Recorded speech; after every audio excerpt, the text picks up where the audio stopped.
right.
Trying to make chicken salad out of chicken shit, and it was just awful. I've turned chicken salad into chicken shit. I will continue to do so. Making chicken salad out of chicken shit. Make chicken salad out of chicken shit. People is as people does, that's all there is to it. But a square peg in a round hole just never seems to fit. This is Bianca Belair. Hey, this is Kevin Owens. Hey, it's Seth freaking Rollins. It is the man, Becky Lynch. It's Rhea Ripley here, and you're listening to Wrestle Radio Australia. Hello and welcome to Making Chicken Salad, the Wrestle Radio Australia show. We talk about everything going on around the world of wrestling. My name is Lachlan Albert. I'm joined by the full crew. We have the man behind the podcast, Todd Eastman. Todd, how you doing, brother? I'm good, my friend. How are you? I'm doing great, mate. We also have the brain behind WrestleBrania. It's Jeff Setti. Jeff, always good to see you, mate. Great to see you, boys. Let's just touch wood here. No delays, no problems, no issues. Absolutely amazing. I just have one question. Wood, everything's working. I have one question, fellas. In that opener, you've got Lachlan being beaten up. You've got Todd being beaten up. You've got me being beaten up. Apps, I'm looking at you, mate. Is there maybe like a clip of Kyle Fletcher flying into him that we can find or something? Yeah, but speaking of apps... I will have to redo the open, but if I can get that off Jamie, I'll happily put that into the mix. Don't worry about it. Well, he's basically been introduced already. It's the man behind Pario Magazine. It's Jamie Apps. Jamie, always good to see you, mate. Always good to see you too, Lachlan. It's a brilliant Thursday night here at twitch.tv/WrestleRadio Australia, where we're doing what we always do. We're reviewing an Australian wrestling show. We're talking about all the news in wrestling. You know, this week it's MCW's Anniversary 2026, which, like, again, if you've been living under a rock, MCW are putting on just excellent shows one after the other, like selling out buildings consistently. world-class wrestling going on there. So anytime one of their shows is up for the review, it's an exciting week. It's a week where I'm going to be able to enjoy this review, no questions asked. You know what I mean? Speaking of selling out buildings, my friend, how did you enjoy Pro Wrestling League last week? I know we'll sold out building for sure. I mightn't be here, so I'll find out. Well, now. or I mightn't be here. One of us will probably be missing, right? But it's spoiler alert. One of my chicken salads for the week is the awesome night at Pro Wrestling League this past weekend. It's one of those shows where everyone shows up to really push the envelope and do, just the best work that they can do and show what the Queenslanders have got going on. And I think that show in particular was absolutely belting. Not least of all because of the opening match, which you were involved in, Todd, with Solomon Blackwell and Mitch Ryder taking on Good Boys Inc. Yes, that was a good match. Unfortunately, Bones ended up breaking one of his bones. Unfortunately, Yeah, it was. Well, the thing is with it too live. I thought he'd really just rolled an ankle or something. So I was running around saying, I think he's fucked his ankle. Like, I don't know what we're doing here. So, and then when you go back and see the replay, you actually see his leg get caught underneath his body and just bend in an unnatural way that a lower leg is supposed to bend. So unfortunately, he's got a cracked, is it fibula, the small one? Mm-hmm. Broken. It's a clean break. I'll say that much. It is. It was a clean break. On the good, there's a little bit of good news about that because I caught up with Jahari on the weekend. At the MCW show, and about 4 months ago, he had a clean break in his arm, and he's almost ready to go back, which is great news. I don't know the date, but Jahari will be back soon, which is terrific. So let's hoping it's the same with Bones. And shout out to Jahari, my buddy. Thanks, man. Great to hang. I kind of think legs are different to arms because they're like weight bearing. Yeah, you got to give it a bit longer. So. Yeah, I'm guessing you would have to give that a bit. Anyway, a massive shout out to the lad. I hope he gets better soon. So that's really and also to Ari Nicole. Ari was going to be on this MCW show we're looking at, but of course, unfortunately, she has an undisclosed injury, and we hope that she's well. And sadly, Aish didn't appear in the show, and it's always good to see Aisha. Yeah, and it's going around as well because a shout out to Jackson Cross, who was scheduled to be at the Pro Wrestling League show, and also got himself a sting and wasn't able to be on that show. It was really good. Damn unlucky. That was. Do you want to speak on that at all, Todd? Well, I only heard what happened afterwards because I talked to Jesse Love about it, and so apparently they were. I was also not in the building at the time. Yeah, apparently they were in the ring working out a spot.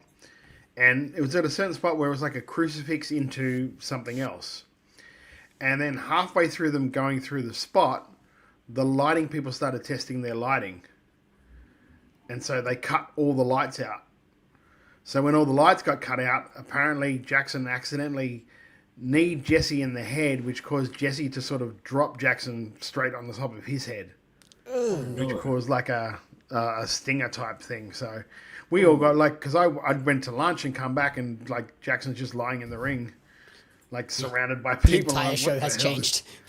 Yeah, exactly. Yeah, well, it looks like we're doing something. So key to always bring your gear, kids. Always bring your gear. Yeah. Always bring your gear. Well, I don't want to speak for Jamie, but I, for one, really look forward to seeing the Pro Wrestling League show when it's up because they're always great shows. They really are. So I look forward to reviewing that one in due course. Yeah, especially the commentary. We actually got to see a fair bit of the show this time because we opened the show. Yeah, and B, because we're baby faces now, we could go up and sit on the merch table. Yeah. So we just got to watch the rest of the show. That's the show I watch on mute, isn't it? Yeah, that's the one. Well, look, speaking of watching a show, we all watched MCW Anniversary 2026.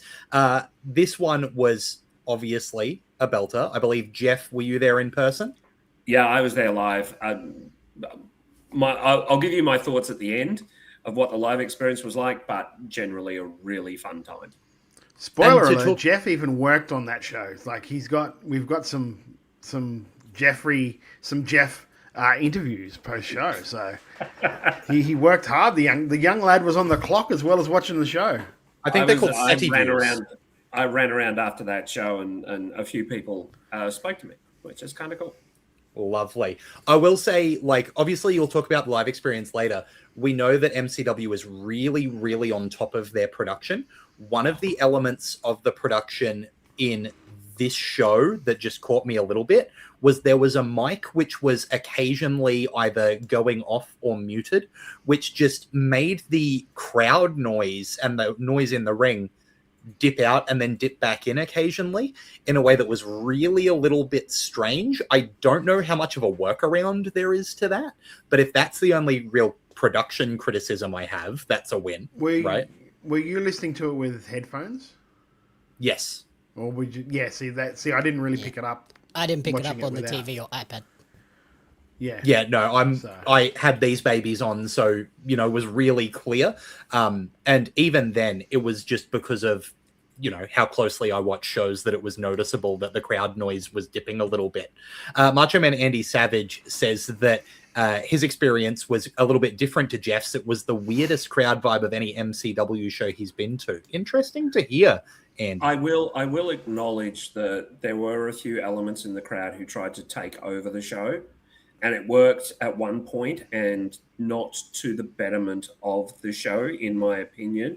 I think MCW will and the individual will quite successfully bounce back from that, but it was just a little bit of a distraction from an overarching story point telling, but there's a number of reasons for it. I'll talk about that when we get to the match, please. And I'm glad that, I mean, as far as I noticed, none of that seemed to come through because, as usual, the crowd seemed very hot for this one, especially kicking off with an MCW Intercommonwealth tag title. As the commentary team mentions, Adam Brooks on just an absolute tear with that Intercommonwealth title and defending against JJ Furno here in a belter to open the show. Jamie, what did you think of Brooks defending against Furno for the Intercommonwealth? I really like this. This was a fantastic opener. They made JJ look like he belonged and could potentially dethrone Brooksy in this, which I enjoyed. It wasn't just Brooksy dominating, and then it just ultimately was Brooksy was just a step ahead. And I love the pacing of this. This one felt the most naturally paced. It sort of started off slow and technical with Brooksy trying to show off that side of his wrestling, and then we got into the JJ Furno fast-paced, high-flying stuff, and then back to Brooksy taking advantage. And I liked it. I think 12 minutes was like a really good amount of time for this one, unlike there's a few other matches in this where I felt they could have either had more time or less time, but this one felt really good. It did feel like one where they went out to go, hey, let's make the rest of the roster struggle to follow this. Jeff, what did you think of Brooksy and Furno?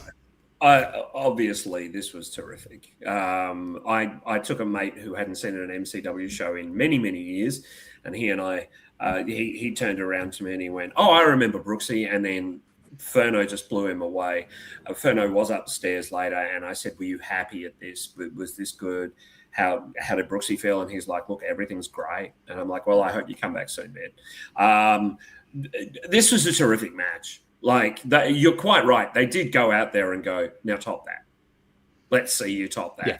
And rightly so, but just a great match. Both, like, Furno got a slight heel reaction from the crowd not because they didn't like Furno, but that MCW. He's not Brooksy. He's not Brooksy. They adore Brooksy. I think they're going to have a firm heel take the title off him. Because any babyface that takes it off him is going to get booed out the building, and you can't risk that. But, yeah, just a beautiful match. Lovely back and forth, lovely sequences. So well put together. I adored it, and I wanted it again. Andy Savage mentions, we know Brooksy is good at the flashy stuff, but he's just so good at everything. At one point, Furno is bouncing off the ropes and has a little bit of a slip. Brooksy slaps the rope while catching him, completely covering it. What a freaking outstanding pro wrestler. Yeah, I noticed that on the playback, and I had a moment of, was that Furno slipping, or was that a planned spot? Was that the spot? I could not tell. No, because I assume it was Brooksy covering, and he is so. You're not supposed to tell, fellas. It's not a Brooksy match if you don't do the voice, Toddy. You got to get the voice You're not out every supposed show. to tell, also think fellas. It's the same as when Brooksy is injured. Like when he's working an injury, I can never tell whether it's genuine or not because it's Brooksy and he's so bloody good. He's superb. Yeah, it's brilliant. Yeah. So, I mean, way to set the show off, right? And following this is another match. Also, like, shout out for the shape that JJ got into as well for that match, where it's currently into. He looked amazing. Oh, yeah. Like, no that's shout the out best for what I've seen him Brooksy's look. looking like at the moment. Jesus Christ, these two are just Well, I handing don't out have to body with him, dysmorphia because like it's it's kind candy of- on Halloween. It's okay. Brooksy got kind his of donuts Brooksy's afterwards, thing so he now. was good. Yeah. I never Yeah, thought no, I'd they- say this, but like Brooksy's a body guy now. He has been for a while. Like, it's nuts. And yeah, I think that match was superb. And the match that followed it was really fun as well. The MCW tag team titles on the line with Water Rapids, Mitch Waterman and Ryan Rapid defending those titles against the Icons in the form of Lucky O'Leary and Tony Villani. This is, Villani slowly getting back into the in-ring action, and his look, I think, is bloody brilliant. He looks so slimy, the trench coat and the suspenders. It's just yuck in a way that I love. Jeff, what did you think of Icons and Water Rapids? I thought this was a lot of fun. Mitch Waterman and Ryan Rapid are so smooth and so good. They're just brilliant to watch. They really are. Villani is clearly having the time of his life in this spot as this kind of sleazy Icon associate. And every time I see Lucky O'Leary, he just gets better and better and better. This whole mini little Papa Pump look with the Olympic tie, it just suits him to a T. And it makes him look bigger than he probably actually is. And he's a pretty big guy. This was great. And I think it ran I know what you're saying about matches going under time. I think this one ran the perfect amount of time for the 4 participants. And yeah, just great. And as Nick says here, Nick Galea, hey mate, between the gear, the hair, and the moves, Lucky is turning into 1993 Scott Steiner. And yes, he absolutely is. His vibe is reminding me of what people must have thought of Michaels backstage in the 90s. Like, he's full on Click Michaels. I adore it. Todd, what did you think of Water Rapids and Icons for the MCW tag titles? I thought it was good, but like, correct me if I'm wrong. Did commentary pretty much put over the fact that like the Icons are dead, basically? Yeah. It was Like, did it they? was weird. It was like did one they- of them was saying that because they lost, those two were both out. Yeah. So have they effectively killed off the Icons like gimmick? If those two are This both match? out, all that's left is Rocky and Robbie, right? Yeah. So I like, it was just something I picked up at the end of the match. I'm like, wow, I did not know this going in. I don't remember seeing the promo saying if you guys lost, you're out. Maybe I missed that with one of them because like there were a lot of promos that went out for it. I enjoyed the match. I still think Villani is a ways off being on the same level as a lot of those guys. Like, there were certain spots in that match where I'm just like, oh, yeah, okay. There's, you know what I mean? It's like, it was just like, it felt like he was a step behind the rest of the guys in this thing. Which is like, I can understand it. I completely agree with you, mate. But I think the only way to raise him is put him in situations like this where he'll naturally Yeah, get 100%. better. Where he'll naturally No, get better. But I get what you're saying. I do get And that. you look at the I do level get of the that. other guys, it's like, Yeah. of Yeah. course he's a step behind. Yeah. Any of those And other I three get that, could- but could be- But in this match particularly, it was kind of, it's something that stood out to me by watching it. Like, Fair. there was one I point did that jump I on can't remember what Cage it Match was. for Villani. I jumped on Cage Match, and he has less than 20 matches on Cage Match, and I think less than 5 of them are from the past 3 years. Like, Yeah. Yeah. the quality that he's working at, considering how much he's worked, is insane. But it's definitely He was injured and took a long break. He got injured. I remember that. And it was touch and go whether he'd come back at all. So I think that he's back training and they're giving him these spots to try and, bolster his confidence Yeah, as well. and this isn't me. This isn't me attacking him. This is me just saying. No. I just think he's got a bit of a ways to go.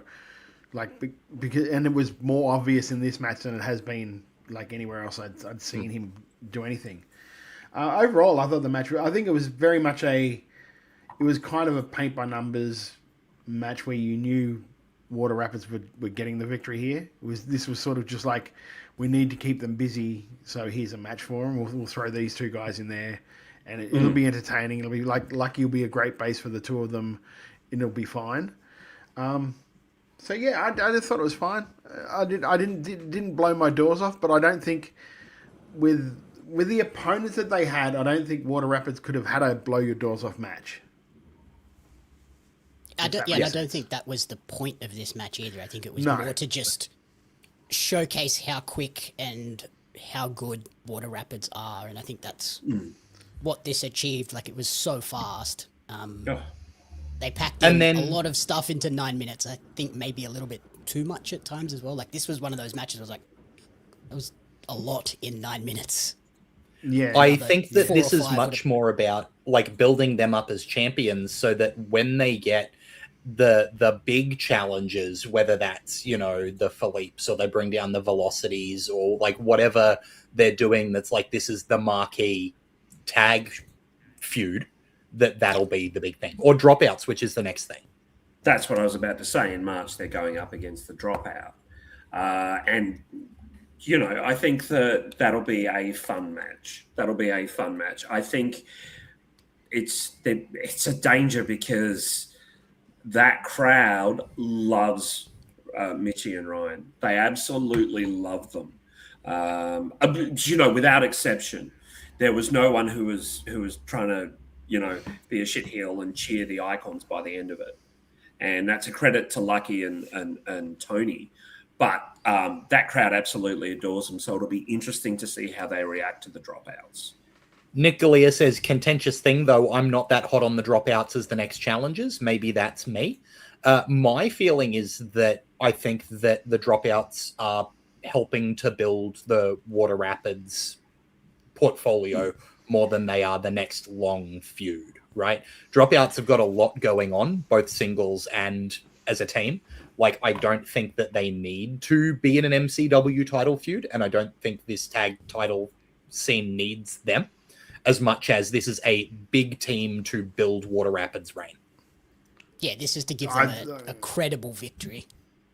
Yeah, I think they need a really strong heel team to work. To be honest with you, I'm not the best person for it because I think I'm suffering from Dropouts fatigue.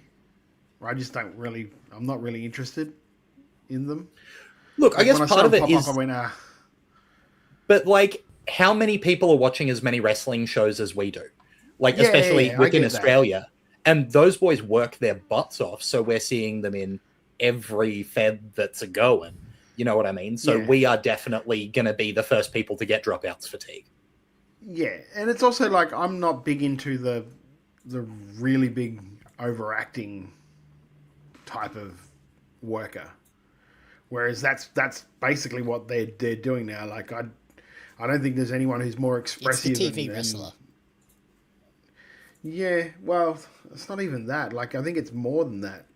Do you know what I mean? I don't think there's anyone more over-expressive than Tuckman. It's almost panto at that point. Yeah, almost. It's almost like he is always playing for the back row. Yeah.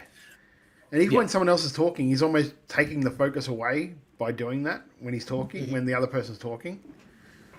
But that's that he's always on, but it is big. Yeah. Yeah. Yeah. And again, we'll see how we feel about that come the next show. Macho Man Andy Savage in the chat mentioning Scott Green has had a good first week in Survivor, by the way. Good to hear.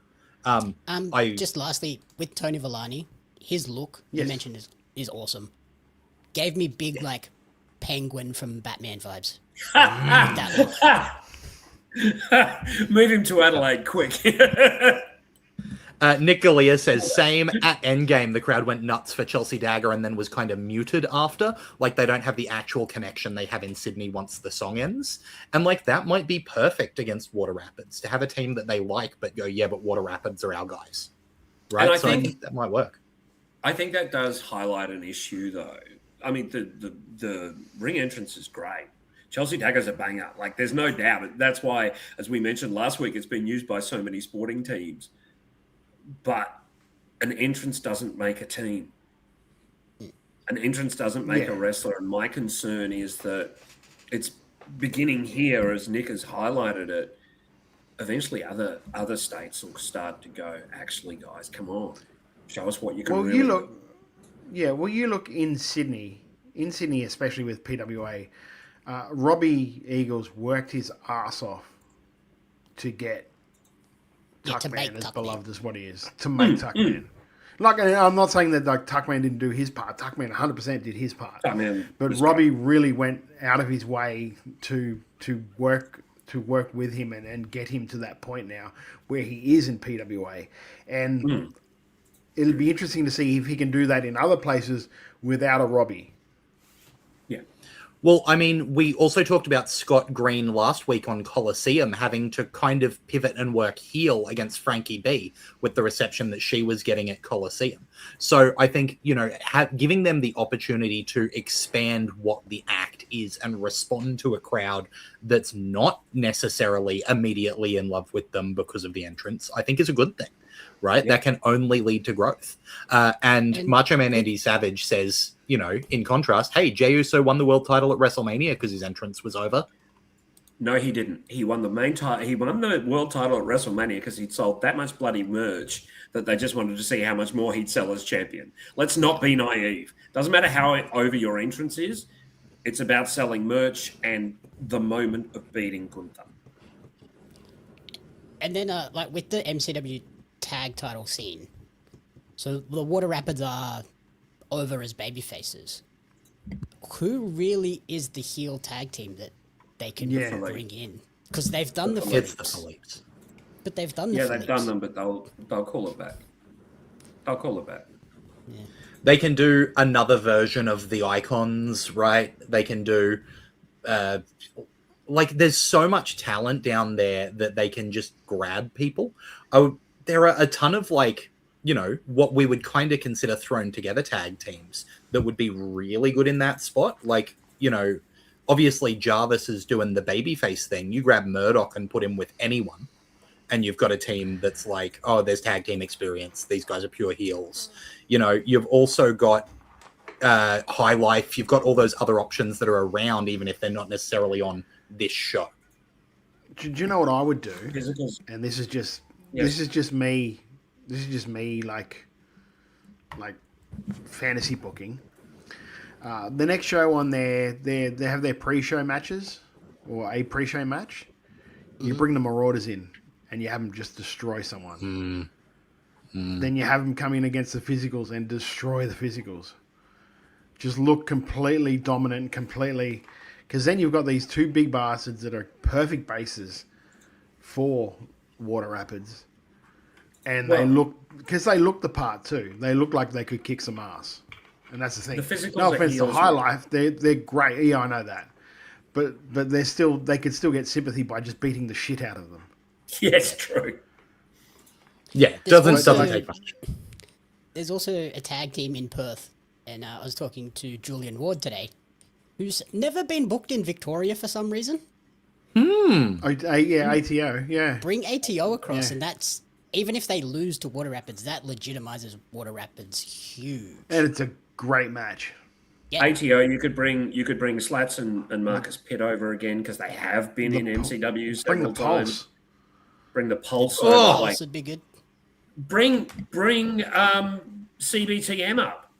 Like, they're not against bringing people in, and there's enough great tag teams that can help bolster the roster. So I did see CBTM post about winning the Toddy Award last year. Yeah. So I saw that. Let's move on and talk about a match that, I don't know that we're going to have a whole lot to fantasy book the future of, because these guys are just on top of everything, right? It's Edward Dusk and Matt Hayter going one-on-one. This is only the second time that these two have ever had a one-on-one match, which to me feels strange because they're like so perfect opposites, right?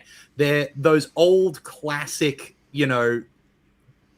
wrestling characters turned up to 11. The supernatural one that's like modernized, and then the cocky, beautiful, full of himself heel that's been modernized. It's like something out of the 80s that's working today. I thought this match was fantastic. Todd, what did you think of Dusk and Hayter? I really enjoyed it. There was a point there where I'm like, wow, this is going on. This is starting to become a little too long. And that's when the finish hit. I'm like, okay. They've picked timed it perfect. Yeah, you've timed it perfect. The one thing I will note, though, is that it was... Yeah, see, Nick Galea says this, right? And I want to point this out because I think this is a good point.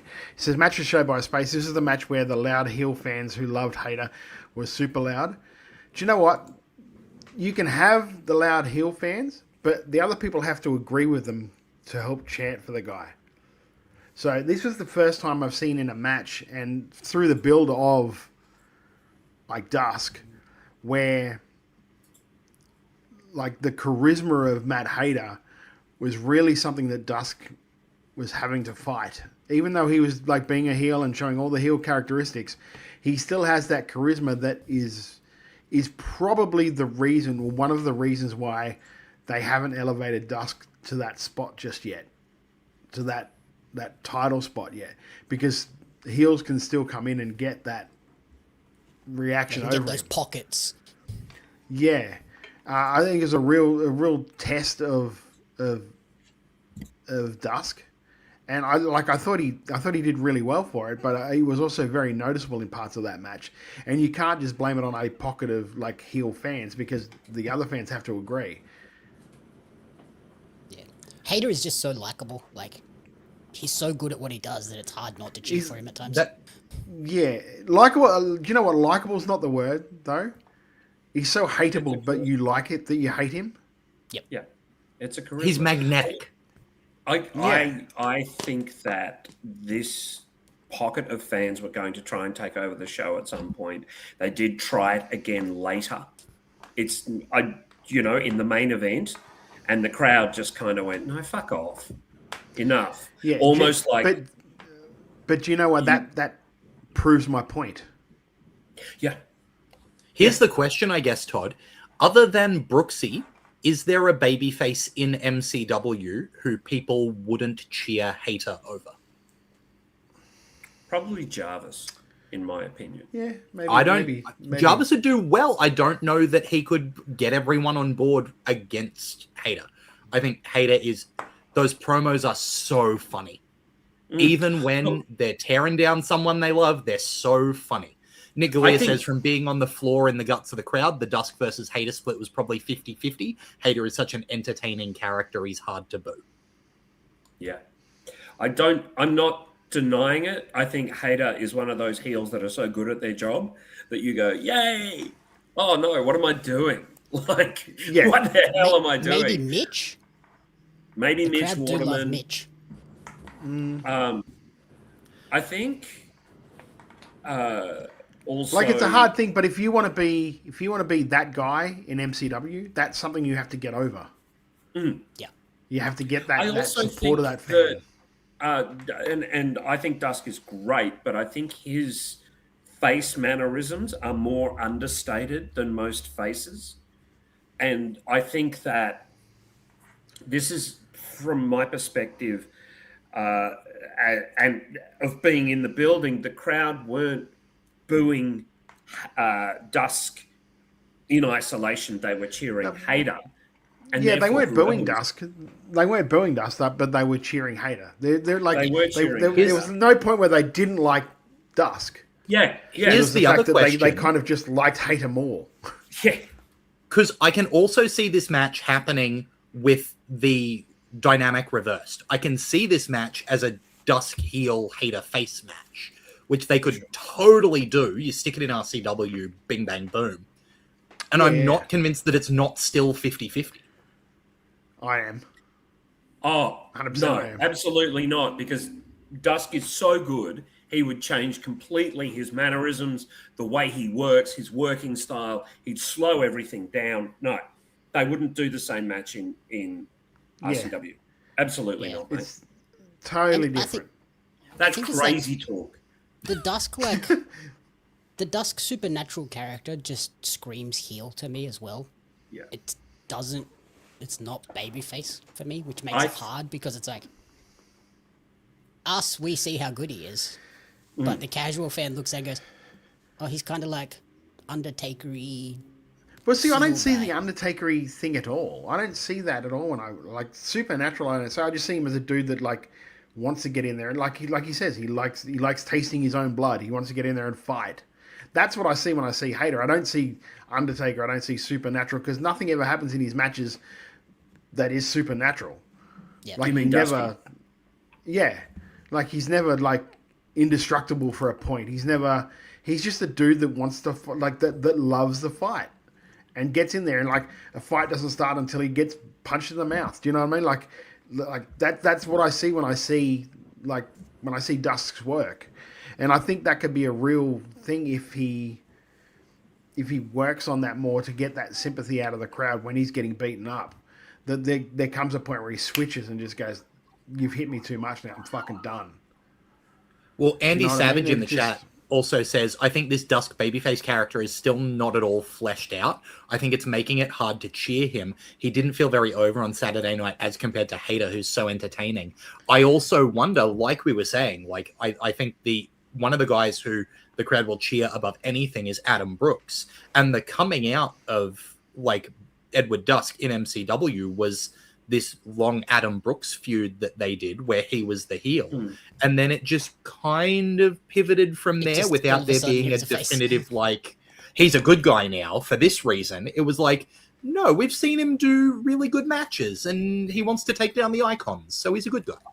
I think that Yeah. if you want to really get Dusk over as a good guy, and it's quite possible for him to get over as a good guy, give him 3 minutes and a mic before a match. Get him out there to talk, because that's where he sells you. That's where his character comes through strongest. And if it's a passionate babyface promo, he does it really well. But the live crowd who might not have watched the videos wouldn't have seen the promo and would just go, oh, yeah, clearly the blonde guy who's kind of funny, we're going to cheer over the moody guy.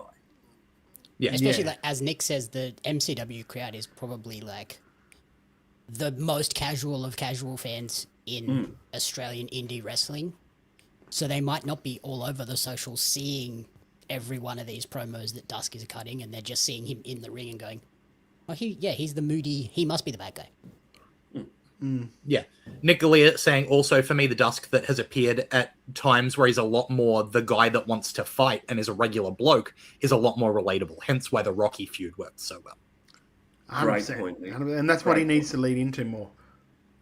Yeah, I almost worry a little bit that, and not to criticize Dusk's promos because they're incredible, but it leans a little bit into what Lockie Hendricks was doing with the inevitability thing, whereas I would almost rather it be that Dusk is trying to defy fate, in that everything is there to stop him being champion, and he is having to, fight the cards that he has been dealt.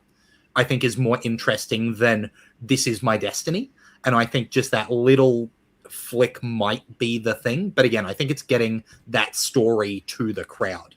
And again, it's worth saying that everything we've said is about crowd response and character, and none of it's about the match, because I think the match was bloody superb. The Yeah, match was pulled out perfect. amazing. The match was Amazing. great. Great. Like I said, there was a point where I'm just like, well, geez, they're kind of running out of things to do here. Yeah, Maybe I don't they know where should they go can for go it. from here. Oh, there's the Yeah, exactly. So And I yeah, it sincerely was a really hope, good job for both guys. I sincerely hope we see more of Hader in MCW, because I think that either as a face or a heel, he just works. He's just such a great worker. Love watching him. Yeah, in terms of the match, this one was awesome. It rectified all my complaints from that tag match where it was like, we crammed so much stuff into 9 minutes, it didn't feel like anything really mattered. This one, they slowed it down and everything felt like it mattered, and I loved it. And I love that is that a new finisher from Dusky as well? The kind of angel's wings into a Death Valley driver No, type thing. he's been doing that. He's been doing it for a bit. It was not it was like a little bit more of a spinning wicked end than he Yeah, normally does. That's what I thought. Like It it was Yeah. a bit twisty. it was a wicked end, but it was just not the exact wicked end, right? Yeah. Like to the point where the commentary didn't call it, which I thought was really interesting.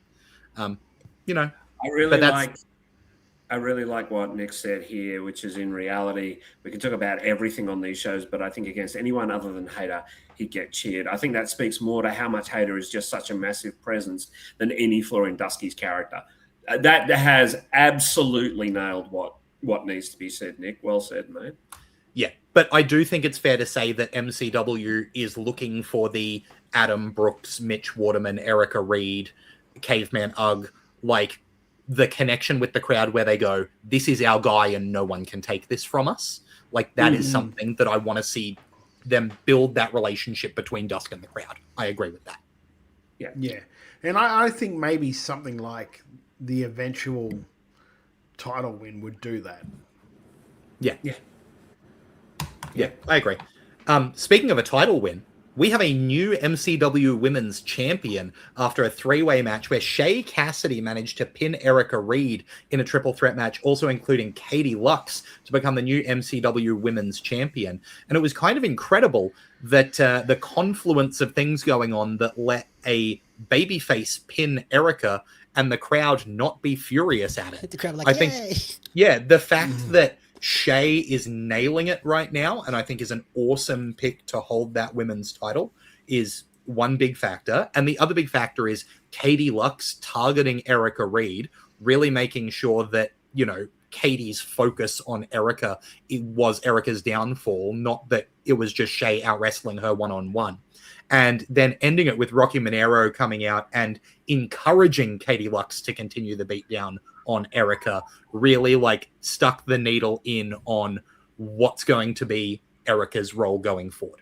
Jamie, what did you think of the triple threat match for the MCW women's title and the new champ, Shay Cassidy? You sort of mentioned it. I thought they did a really good job of positioning Katie as this like psychotic chaos agent within the women's division. Of she was just going after this is the Erica best no matter what. She looked great in this. Yeah, this is the best version of her of anywhere I've seen. Far and away. Yeah, like she's kind of like Tommaso Ciampa, where it's like you point her in a direction and you unleash her and just let her go nuts. And that's kind of what Rocky has done here. He's focused her on Erica, and she's just gone crazy there. And in terms of Shay, like they really slow played this crowning of Shay Cassidy as the MCW Women's Champion because she's been #1 contender since August. Yeah, well, a lot of it was out of their control. Yeah, I believe there was injuries and then Lodestone and it's just And I think they found gold with Katie as well, where originally she probably wasn't going to be a part of it at all, but when she came out for that thing, they're like, "Oh, we have something here. Let's really capitalize on it." Yeah, Nick Galea says, personally, if the Icons continues, I think Katie in it with Rocky as a manager is an interesting potential twist. I really like Shay, but the blood feud of Erica and Katie is the money here. And then I agree, Nick, and adding in the extra emotion of Rocky and Erica's relationship is, I think, the thing that really lights that arrow. Jeff, what are your thoughts here? See, sorry, before you do, I don't like the idea of Katie with a manager. Just have her as a wild, can't be contained by anybody. And Rocky's just seen it and gone, let's just go this way. Go this way. I'll point your violence this way. Deflecting her in directions. Yeah. Rocky is the Dr. Doom to Katie's Juggernaut. Pretty much. Just fight them, don't come after my guys. Have you got that audio cue set up, Todd? The one. I don't know what you're talking about. No, there's nothing to call me. Go on, Jeff. I really liked Shay's reaction to winning the title. That shocked, gleeful look that she had on her face while celebrating with it is just absolutely beautiful. I think, like, Erica is a tremendous champ, but this was a smart way to get it off her. and yet keep her involved strongly in storylines and keep her in MCW moving forward, because at some point, obviously, she'll have the title again as long as she sticks around. Really, really liked all three of their work. It was only 5 minutes 48, but to quote Mr. Apps, they crammed a lot in the 5 minute 48, but it never seemed to be too much. It always stayed just, for mine, this side of being good. It was a terrific match. I do wish it had gone on maybe a minute or two longer. But really lovely to watch. Katie's great. Shay's great. Erica's great. Like, and I definitely agree with what you're saying, that you couldn't have Erica's story just continue to be she's the best wrestler and wins all the matches and holds the championship, but you also couldn't just have it be she loses the title and then maybe she wants it back, right? Like, it had to put her in another direction, and I think this was perfect. I love that, because that's not always what you see in, especially like women's wrestling. It's like they're going after the title and then they're just gone until they come back and they're going after the title again. So I'm glad they pivoted into a new story. I think, you know, again, Eugenie's really earned her stripes at MCW, so they could quite easily bring Jeannie back to feud with Shay, and that'd be great. Yeah, she was shocked when I told her on the weekend that Shay had won the title. Oh, did you show her my photo? No, we were talking after the show, and I was like, I don't know if you know this, but Shay won the MCW title. She's like, oh my God, that's so cool, blah, blah. Yeah, so, yeah. Also, like, big ups to MCW and all of the talent for, like, sticking to the don't post spoilers. Like, even if you're tagged in a story on someone's Instagram, don't post it until the show airs on YouTube. Like, that's so good that it doesn't hinder those people like us who are watching it on YouTube later. If you're not all over it. Yeah, I purposefully don't put anything up outside of our chat. And then I put the photo up, and underneath I say spoiler. Yeah, but I was like, going to say, Jeff. which is fucking ironic from this guy. But like, the stuff that gets shared is like advertising the show. Like the clip that I saw a lot was the Deadeye that Hater hit on Dusk, right? And that's like like on the apron, insane. That's like a crazy thing to see, but then doesn't spoil the outcome of the match. Yeah, right? That's what I mean. Like the clips they are sharing are things that make you want to watch. They're not clips that make you go, oh, well, I know the outcome. Yeah. I'll also mention, because Nick Galea, brought up the potential, wanting to have Erica to have the space of going off to take on the world. And they were supposed to have Aisha and Ari in a match before the injury. I do want to shout out the fact that all in all, it wasn't that long ago we were having the discussion of people saying there needs to be more women's matches on MCW. And we were saying the women need to be, ready. And what we're seeing now is they've got women who are ready, and there was going to be 2 women's matches on this show. I'll be shocked if there's not 2 women's matches on the next show. You know what I mean? Now that they've got the talent pool. You've also got to think. You've got to think that Rochelle Rowe can go there. Both of those girls can go there quite easily. So I expect that by the end of the year, we'll see a lot more women in MCW as well. And it is hard when there's, 6 matches on the card. Like... Yeah, you can't have 4 women's matches. And there are so many men and women vying for those spots. The fact that it was going to be 7 with 2 women's matches, I think, is a great step in the right direction.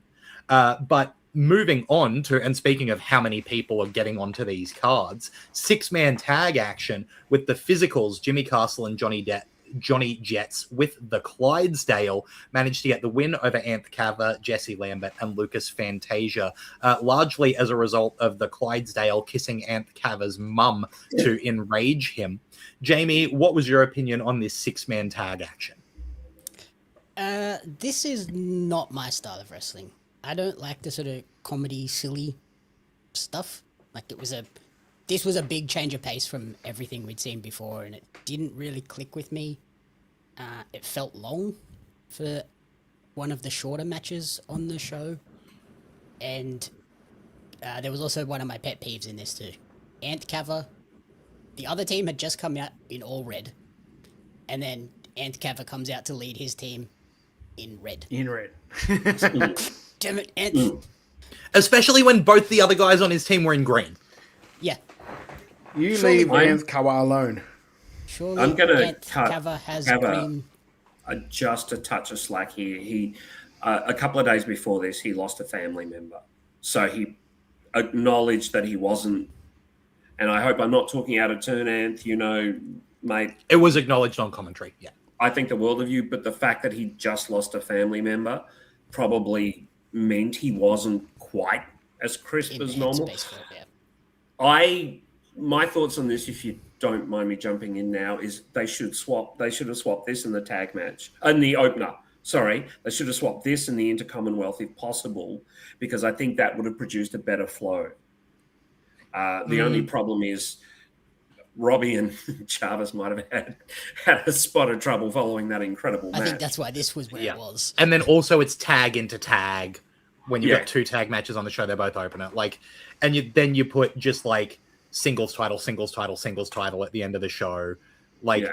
structuring this is tough. I think they did a commendable job of it. I like all 6 of these guys. I don't quite think it worked. I think it was a rhythm issue from my perspective more than a comedy issue. I don't mind a comedy match. I think Clydesdale is great at comedy. I was standing next to Nick Galea when the Clydesdale came out for the first time, and Nick was just losing it. He was having so much fun. So I think that Clydesdale is a comedy wrestler, essentially. So I think we need to get used to seeing this side of things. And I don't mind that. I think comedy definitely has a place in it. Oh, I Yeah, think it has like- a place. It's just not for me. It's just something I don't connect with, which is Yeah, it's think not it's your not flavour good. ice cream. Flavors of ice Yeah. cream. Yeah. not your flavour I agree. This one wasn't for me, but I think most of what went on in it was like reasonably well executed, right? Like, I can appreciate what these guys did, even if it wasn't one of my favorite matches on the card. I think that, like, it's exactly like Nick D'Elia said, that he really liked this. Yes, it had the goofy stuff, but the crux is Cava's eventually going to destroy Clyde, and they're making the crowd wait for it, right? Yeah. And Nick also said Cava is probably the best case of someone playing against type. They tried to make him the generic muscle villain, when in reality, his strength is being an earnest babyface. And I think you're bang on there. He's just seems like a nice, likable, down-to-earth dude who Very nice. people want to cheer for. I hate that they've made the physicals heels heels. Why? because I don't see them.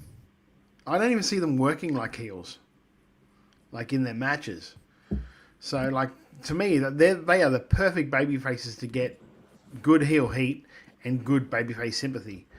So, like, I know eventually they're going to turn on, like, Dale's going to do something to Mafar and they'll turn on him. But I think Yeah, if I you'd think have he'll just turn on kept them them, because he'll realize Yeah. that they're like, you guys are useless, and then just boot them out. well, no, I think think- he'll keep pushing them to the point where there's a double super kick. But For a the huge pop. issue with, I think the reason they're turned heel is exactly the conversation we were having before, which is Yeah. how many heel tag teams are in MCW. Yeah, I know. But if you're looking along the lines of like tag teams in MCW, you don't look at those two and go, they are heels. It's true. Yeah. Yeah, of all the teams, no, they're you're absolutely probably right. the last choice. Yeah. Which is maybe why they're doing it. And but I also think, like, when Yeah, we do maybe. eventually get to Clydesdale versus Cava, I'll be in on that match. I think that will be that. I think I'll connect with more because it has that sort of heated rivalry going into it, and then the comedy fits a bit more for me because you've got that undercurrent. But it was just Will it be- all of this, like, will it be lots like- of comedy. Will it be like Mrs. Cava on a pole match? Is that where we're going with this thing? I wouldn't hate it. It'll be if I win, you have to call me daddy match. Yeah. And look, I think that this wasn't our favorite, but they're doing interesting stuff, and all of the guys in it did, like, they nailed what they were trying to do. They got what they were going for, I think. And speaking of getting what they were going for, the main event, the But it was MCW also World Heavy... like before, it was also like a nice sorbet before the main event. Yeah. So you weren't every like Yes. it was a nice little change up before that. Yeah, I agree. The main event, what we're building to here, Robbie Thorpe with Rocky Monero defending the MCW World Heavyweight title against Jarvis, managing to retain that title, and then Adam Brooks coming out to challenge Robbie and Rocky to a tag team match, and saying that the title would be on the line. And Rocky says titles don't change hands in a tag team match. And Brooksy says, I know, I meant your title as general manager. Well, hey, there's a tag team match set up for the next show with a special guest as the partner of Robbie Thorpe. Let's start with the match. Todd, what did you think of MCW World Heavyweight title, Robbie Thorpe versus Jarvis?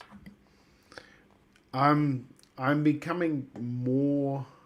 I think I'm becoming more of a fan of Robbie Thorpe the more I get to watch him actually work. Like in these main event sort of roles, like in Coliseum and now in this. Like really, really good. And I love Jarvis. I think Jarvis is fucking great. He's just such a good professional wrestler. He gets it. Whether he's a heel, like stirring up the crowd, or whether he's a baby face, like getting that sympathy off the crowd. Just so very good. So like pinball. It's going to be very interesting to see how this goes forward, because every time you saw the Icons when they were together, like Brooksy didn't really ever hate Jarvis. He was always just like, you little shit. Like, because it kind of reminded him of himself. Mm-hmm. So to see, like, it's a very natural idea that Brooksy would come out and, like, assist him in the end. Well, there is a little bit of storyline consistency there, because I think last year for Fight to Survive, the two of them kind of spearheaded the opposition against the Icons. So there is some storyline consistency. Yeah. And it's just going to be... I don't know if the universe can actually take Elliot Sexton, or whatever his name's going to be, and Robbie Thorpe in the same area at the same time. I don't know how that's going to be actually possible. And I can't believe a lot of he chest. is The handsome a lot of twins, chest. I'm telling you. Yeah, and look, such a good. It was a really, really good match, and it was also one of those things too where like this was like he's had other matches, but the starting the year off, the main event, this was really I'll say a make or break match for him, like Robbie coming out saying like, look, if you're looking at it, it kind of looks like I've been handed everything. This match is to show you I can actually carry the torch. And that's where I thought they did really well. the thing for me with Robbie over the past couple of weeks of his just stellar performances, honestly, is that I've always enjoyed his work. And in between the Coliseum match with Dusk and this match, really seeing him work the main event style and just immediately it's flawless. This is what a main event should look like, and that can be a difficult transition for a lot of people. He works like a main eventer. He works like a champion. I've got a message from Robbie who says it's too late to start sucking up to him now. Yeah. I knew it was coming. Sucking up to Robbie Thorpe now. He gets a spray. Look, I think he's brilliant. Screw Robbie Thorpe. Guy's a jerk. Absolutely laid into me. Thank God he's 2 states away. Nick Galea says Robbie is one of the best wrestlers I've seen who, when he's dominant, he makes himself look 10 foot tall. But then when the tables are turned and he turns out to be a weasel, the change is seamless. He then says he looks like an actual mountain for the babyface to climb. And that's the thing. He's a mountain to climb. And then when the babyface has almost gotten to the top, he's a sneaky jerk who's going to weasel his way out of there. He's going to kick you off the top of it. It's perfect. Yeah. That's the thing, like, because for the longest time, and I don't know how vocal I was about this, but I was looking at him going, hey, he's got a lot of potential, but I'm not seeing it come to fruition. I'm not seeing it really come out. And really, the last couple of shows I've watched of him is when I'm saying, okay, I really see this now. Where before I was kind of like, he's really getting handed a lot of shit here. And now he's sort of like, now from my point of view anyway, watching him, I'm like, okay, I get where they're going with this now. Like, he's delivering. In the building, this was incredible. In the building, this was just a tremendous match. They beat the piss out of each other. Like, they absolutely beat the shit out of each other. Well, Jarvis kicked Robbie's nose off his face. Yeah. Yeah, that last one. That was a Mitch Ryder nose. For which Yeah. I think Jarvis legitimately felt pretty bad. I mean, everyone in this match played their parts perfectly, from Edwin to Robbie to Rocky, and of course Jarvis himself. Just so good. That moment when Jarvis finally does win that belt, it's going to be amazing. Like, that crowd is going to be so loud. And I think that everything about this match was fantastic. Everything about this match was something that I really, really loved. From Rocky selling the leg well to Jarvis just looking so vengeful. Great match. Really. See, that's the thing. Like, Jarvis is the kid that I see when somebody finally fucking wakes up in WWE or AEW or Ring of Honor or TNA and signs Adam Brooks. He's the next Adam Brooks in MCW. Oh, yeah. He's their guy. Nick Galea, I agree with, who said, my only bugbear is I didn't like the tap for the finish. For me, Jarvis getting choked out would have fit the story more. Yeah, I agree with that. I also really like anytime Robbie is standing next to Edwin, and it just looks like when they made Lord of the Rings and they're like filming them at a distance so that they're different sizes. It doesn't make sense. But I adored Robbie just like hoisting up Edwin by the clothes to get him upright to count a pinfall. Like, I mean, he had incredible heat through that match, Robbie. The heat when he lifted Edwin up was amazing. It was. You really don't touch fun. Edwin. You don't touch Also, Edwin. shout out Edwin. That was a hell of a ref bump he took too. Oh yeah, getting He the big took that elbow drop. Like, hard. Edwin is a bit of secret sauce in MCW. You don't realize how much he's adding to matches until you specifically look at, oh, he's flawless. Well, I don't know if it's on the telecasts, because obviously I generally watch the shows live at MCW specifically, but the pops that Edwin gets every time, they're incredible. They you know, the biggest baby faces in MCW are Erica and Edwin and Jarvis. Yeah, he's the most popular ref in the country. By far. Amazing. Yeah. I do. So, like, what a main event. Like, a great way to finish the show.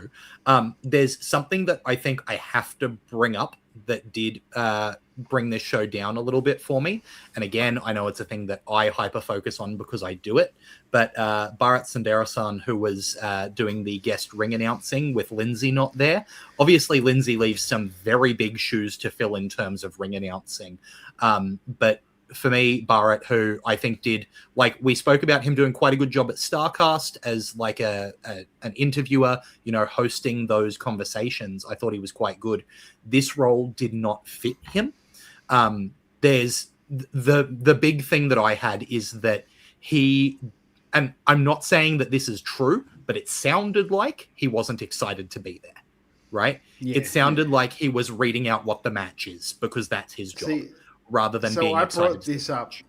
So I brought this up with I'll just say MCW management, because generally I talk about a lot of stuff. Like, somebody will ask me about things, and I just brought up that was the only downside. And from what I was told, when he gets excited and when he yells, it's very hard to understand him. He has a very thick accent, so he was being very conscious of not doing that. Being very deliberate. People could understand him. But then in doing that, just kind of felt flat the entire time. Yeah. And you could hear the moments where he was trying to inflect and give you that bit more of excitement on the names and things. But it just kind of felt like a guy that was just shouting at you, not excitement coming through. Yeah. Yeah, it's like the Wayne's World thing. I'm in Milwaukee. Yeah. It was like he just turned the volume up. He didn't actually get excited. Yeah. Yeah, There was but that's what definite- I was told was the reason that it like his accent really comes out when he yells. So he was kind of trying to moderate that so people could understand what he was saying. And again, it's a harder job than people give it credit for. And Nicolia says, to be fair, he seemed to get a little more confident as the show went on. And yeah, I think he was trying to have his accent be a little more neutral. And look, I think that for a first time, it's not the worst ring announcing I've ever heard by far, right? I have heard some atrocious ring announcing. But yeah, I've been in there for you. Anniversary. Oh, you're an asshole. You're underwater. You're underwater. I think he definitely, and I agree with Nick, he did get more confident as the show went on. And it was lovely to see, but I think that also he didn't sort of invest with the crowd enough. He didn't kind of, like Lindsay's so good. It's that you don't know what you've got till it's gone. Like when he wasn't there, it was like, it was definitely a bit of a shock to the system. I think Barrett was fine, but I think he needed to just kind of show more enthusiasm in his face because he wasn't getting louder with his voice. He didn't look like he was enjoying himself. Yeah. It's a heck of a platform to be put in for Nick- your debut. Oh yeah. Nick said, and to be honest, within reason, I have no issue if the accent comes out a bit more. Then that's no issue. It's we're a multicultural society, so I completely agree with you, Nick. It's more the fact that he feels that people wouldn't be able to understand him. So it's not the fact that his accent comes out. It's the fact that he just wanted to be able the people to be able to know what he's saying, which I can understand. Like to be a program, it's not a bad thing. It's not a good thing. It's a thing. It's a self-conscious thing. It's not necessarily like 100%. people telling him, "Oh, we can't understand you. You need to tone it back." It's him being like, "I want to be understood." And it's one of those things. It's one of those things like I'm sure Jamie is the one who mainly sees how shit his mustache is. Like the rest of us don't care. But it's mainly I'm using that brilliant mustache. I'm using that only as an mustache. example, Jamie. I don't know. I'm taking the piss. But it's that thing of you're more self-conscious about stuff about you than anyone else is. So I would love to see him try and at least raise the enthusiasm up a little bit if he's going to return. But I also think it's worth mentioning we don't know what experiences he has had with people not being able to understand him, right? So, like, it's worth saying he may be in a situation where that makes him really uncomfortable for really good reasons. And if that's the case...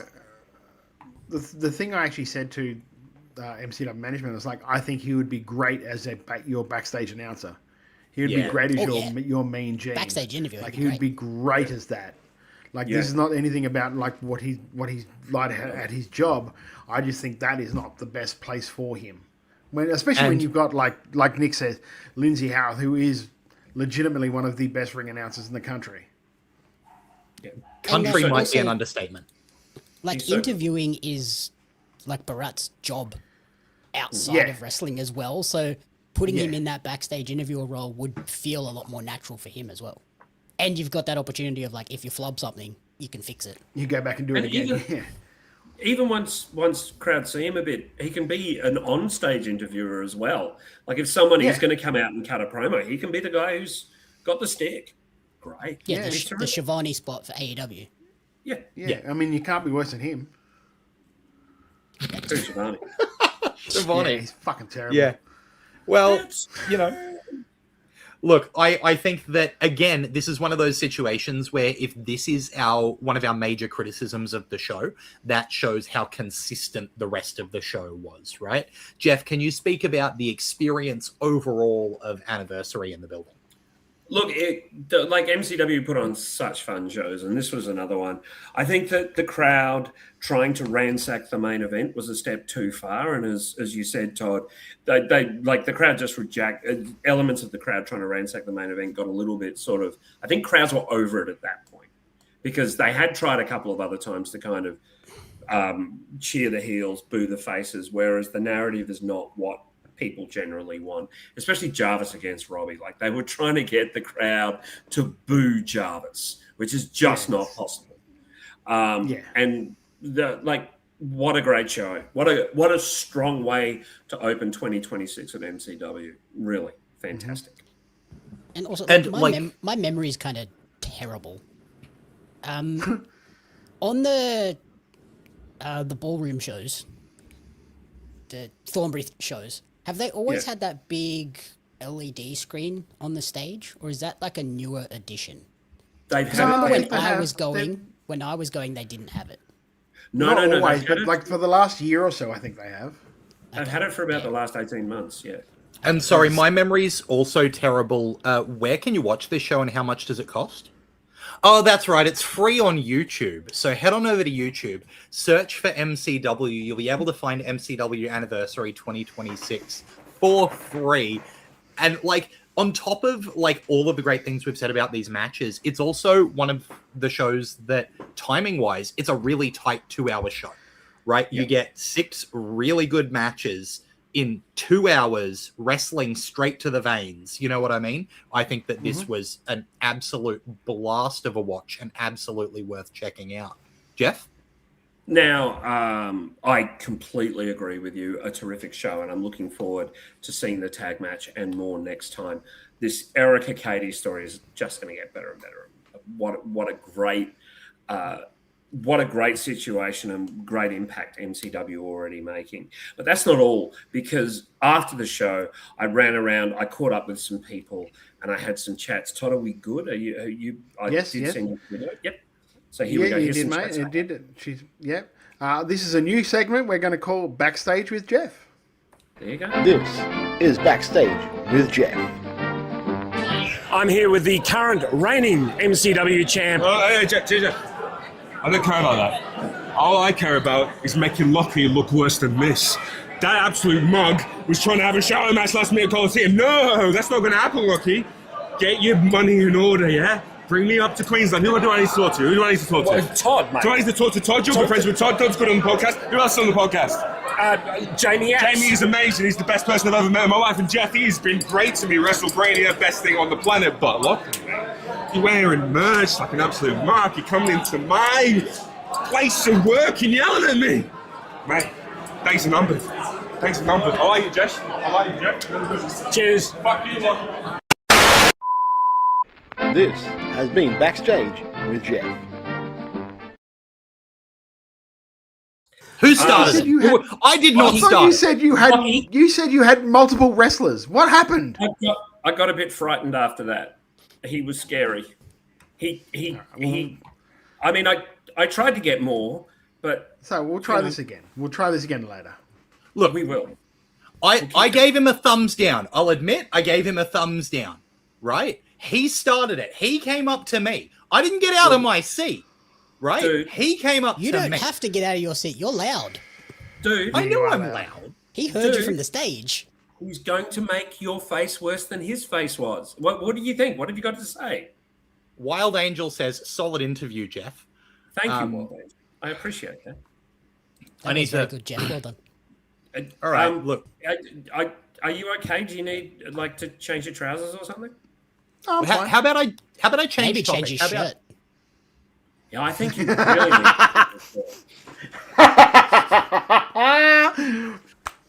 The dusky Bravo. ones are in the wash. The dusky ones are in the Bravissimo. wash. Well said, Jamie. How Look about at that I- grin. Look at his grin. He's grinning from ear to ear with that one. I need to so proud of you. I need to think about something else. Let's talk about what's going on this weekend in Australian wrestling with a special shout out to Michael Lee at the Australian Wrestling Community Facebook page. It's got a new logo. Everything Michael does, we're big fans of. Go follow that. Be quiet, Jeff. In New South Wales this weekend, All Star Wrestling Australia has Obey the Law in Padstow, and they're at the Penrith Collecticon on Saturday, February 28th and Sunday, March 1st. IWA International Wrestling Australia has Power Struggle in Sutherland and Suplex on the Sand number 6 in DY. Those are on Friday, February 27th and Saturday, February 28th, and Wrestling Go in Blacktown is going to be on Sunday, March 1st. In the Northern Territory, Top End Wrestling has Saturday Night Fights in Yarrawonga. That's on Saturday, February 28th. Up here in Queensland, we've got 4 shows. That might be a record. Atomic Pro Wrestling's Chapter 3 in Toowoomba on Saturday, February 28th. These are all Saturday, February 28th in Queensland, including Pro Wrestling Power's Brewery Bash in Cairns, Queensland Wrestling Alliance's Turning Point in Dirrigan, in up in, what do you call that? Not Toowoomba, further up, Townsville. And Venom Pro Wrestling's Reshuffling the Deck number 3 in Yatla, all Saturday, February 28th. Meanwhile, in Tasmania, This is why we're happy that Queensland is so big. Yeah, yeah, 4 There's shows no and they don't crossover clash with those. each other. Like those are all their Nowhere near each own. other. You know what? You have to go a distance from Brisbane to get to any of those shows, right? Yeah. In Tasmania, Tasmanian Championship Wrestling have Annihilation number 13 in Launceston on Saturday, February 28th. Isn't it great to have a week where Tasmania and NT are both on this rundown? That's brilliant. Meanwhile, in Victoria, All Star Wrestling Australia has the Summer Heat Tour and Collision course. Those are on, well, one of them's just passed Wednesday, February 25th, but coming up on Thursday, February 26th. That's tonight in Strathdale, and tomorrow night, Friday, February 27th in Bundoora. Meanwhile, Battle Championship... maybe Friday show. Yeah, maybe the Friday show. Maybe we get a Friday show. Battle Championship Wrestling's BCW number 68 with Rob Van Dam's last Australian match in Burwood East tomorrow night, Friday, February 27th. Just quietly before you... And I mentioned this on their actual... their website. They're doing a Q&A for it on Saturday, and I think it starts at 5 o'clock, and I was like, guys, come on, 4:20. You had it right there. Start the damn thing at 4:20. 40 minutes, come on. Yeah, a worthy pause there. Meanwhile, Renegades of Wrestling's Uprising in Essendon is Saturday, February 28th. That's got a stacked card. We'll have a run fast. Yeah, it flew by, didn't it? So we've got the contract signing between Lockie Hendricks and Mitch Waterman for the world title ladder match that's going to happen on April 11th. There's a grudge match between Matty Romano and Cutthroat Hector Jones. There's Frankie B versus Katie Lux. There's Tyson Reed versus Orion Menson. There's a tag team contenders match with Rapid Fire versus The Ambush. There's the Renegades Australian Championship on the line with Sam Yanis versus Jackson Atlas. There's a Renegades Tag Team Championship match with the Bastard Brothers versus the JX team of JXT. And I was going to call him the Buccaneer. That's wrong. What's he called? The Musketeer. That's the one. And then the Renegades... Yeah, I knew it was an ear. Then the Renegades Women's Championship is on the line. 3-way match. Indy Hartwell, Aisha, Tali for that Renegades Women's title. That's going to be an absolute banger. There's also wrestling in... Rapid Fire and Ambush is worth the price of admission right there. Oh, jeepers creepers. And there's also wrestling that's going to be on in Western Australia this weekend. New Horizons Pro Wrestling has Reload in Morley on Friday, February 27th. Meanwhile, on Saturday, February 28th, there's Lucha Fantastica Love Battle Perth, and there's Southern Territory Wrestling's Cruel Summer in Warnbro. And that's just this weekend. Did we hit every state and territory? You're underwater. Yeah, every swimming through a bit of it. Every single state, with the exception of South Australia this weekend, has some great matches and some great events coming up. So check that out. Also, check out, it's just around the corner in May. That sounds like a way off, but we've known how quickly February's flown by.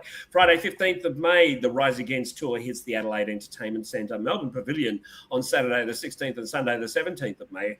Panthers Penrith on Monday, the 18th of May. There's a few tickets left. Go to worldserieswrestling.com.au. The talent name, Bishop Dye, the former Baron Corbin, the Good Brothers, who appeared on Raw this week, actually. Nick Nemeth, Shotzi, Killer Cross and Scarlett Bordeaux, Priscilla Kelly, Matt Riddle, Man Like the Reese, Nyla Grace, the Pareya, Donovan Dijak, and there is a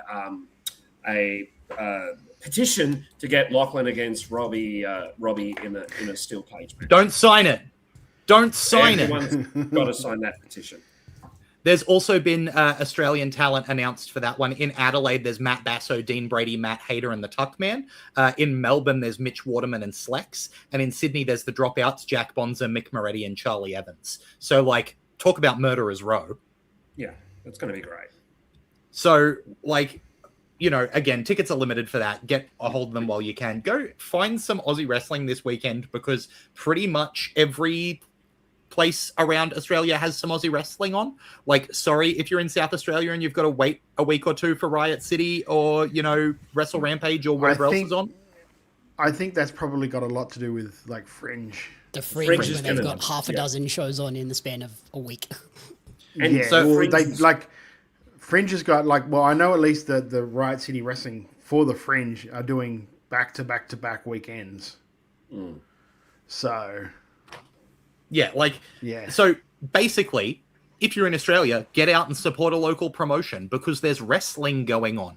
There's wrestling happening, folks, and there's wrestling happening not just in Australia, but around the world too. We're going to talk about WWE and AEW and our chicken shit and our chicken salad for the week, and we're going to do all of that right after this. Yeah, and what we've got coming into the break is a lot of promos heading up into the big Renegades of Wrestling weekend. Sorry, I'm just going to Uprising. That's what the name of the show is called. So yeah, we got promos from all three of the girls in that world title match, and then also the Jarvis and Murdoch, the ambush. Yes, I knew it. I was just trying to get there. Been hitting ahead a lot. So yeah, we'll be back right after this, guys. It's almost time. It's almost time for me to step onto a plane and travel 24 hours once again to defend my Renegades of Wrestling Women's Championship. And Aisha, I saw your video. 723 days. You held this title for 723 days. That's crazy. But in the biggest match of your career at that point, when it really mattered, you couldn't get the job done. You lost. You lost this title to me. And Tali, you've never held this title, and I really had to dig deep and go to extreme lengths to keep this, but it was really worth it. What I'm here to say is that I've never been pinned by either of you. In the 10 years that we've all been doing this together, Indy Hartwell has never been pinned by Aisha or Tali. And look, I really do want you guys to get your big breaks, I do, but that's not going to come at the expense of me and my Renegades of Wrestling Women's Championship, because I've put this title on the map. I've made this mean something. I make shit happen.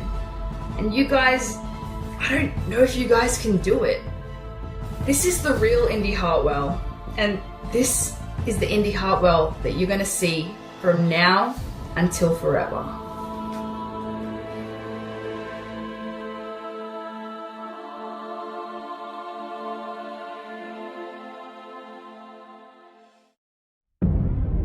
"723 days, I was your Renegades of Wrestling Women's Champion. Every day since that I haven't been champion, I haven't felt myself. And 2025 felt like a year that I was trying to find myself again, and I think it's finally going to happen because now I have another chance to take back what is mine. And as much as I would have loved for it to be Indy and I, that freak, Axe Massacre, she ruined those plans when I was this close to getting my shot again. Tali, you have already had shot after shot at the title. You couldn't beat Indy. You've never pinned me before because every time it has mattered, when it is counted, when the pressure of becoming champion is around, you can't get the job done. As for Indy, you have what is mine. I was on the run of my life. I was beating everyone left, right, and center. I have been watching back our match. I have been obsessed with thinking about where I went right, where things went wrong. I underestimated you as opponent, even as a friend, but I won't make the same mistakes. And now I have a chance at Uprising on February 28th, where I promise you I will once again become first class champion.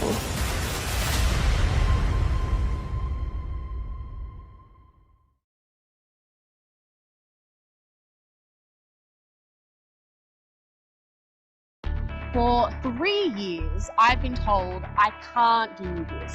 I can't pin this person. I can't become champion. Aisha, you were actually the first person to ever say that to me. And when we wrestled for the Renegades of Wrestling Women's Championship, I went into that match with doubt. You told me I couldn't pin you. And the history books say I can't. I went into that match with doubt and it cost me. I clawed my way back to the top. Harley versus Indy. And I went into that match still doubting myself. But you know what changed? I heard the crowd. I heard the people who have believed in me since day one. I heard my mum, who drove 12 hours to come and watch me in the biggest opportunity of my career, and everything changed. I no longer doubted myself. I knew that I could beat Indy Hartwell. And when I looked across the ring at you, Indy, you knew it too. You doubted yourself, and that doubt led you to do whatever you could do to remain champion. And now we're here.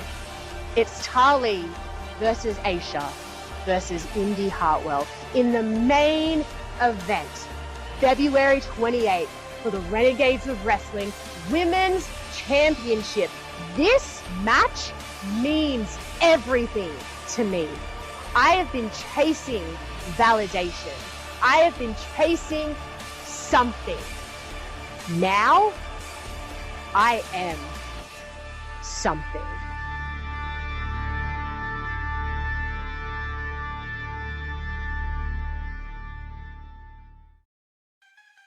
Attention, trading card collectors! Are you ready to take your collection to the next level? Dive into the action with the limited edition Australian Wrestling Card, showcasing the most electrifying talents Australia has to offer.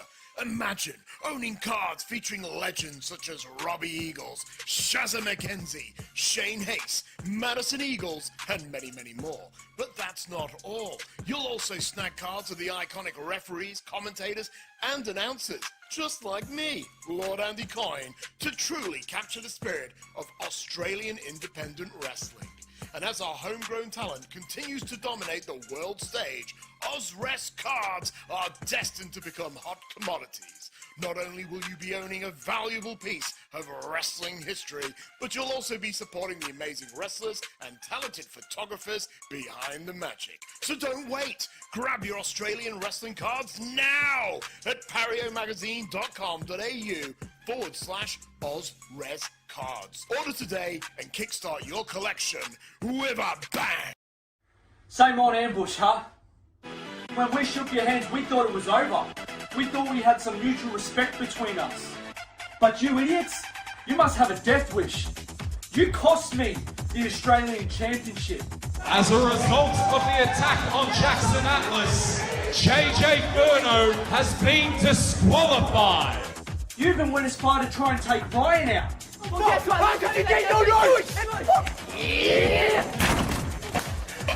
We respect you boys hugely, but we will not be disrespected. Remember who built this division? The Ambush built this division. You just walked into it. And Rapid, that was just a taste of what happens when you disrespect us. Rapid Fire will not stop till we're on top of the tag team division. And if that means we're going to go through you guys again, then so be it. It will be Rapid Fire versus Ambush in a number 1 contenders match. See you soon, boys.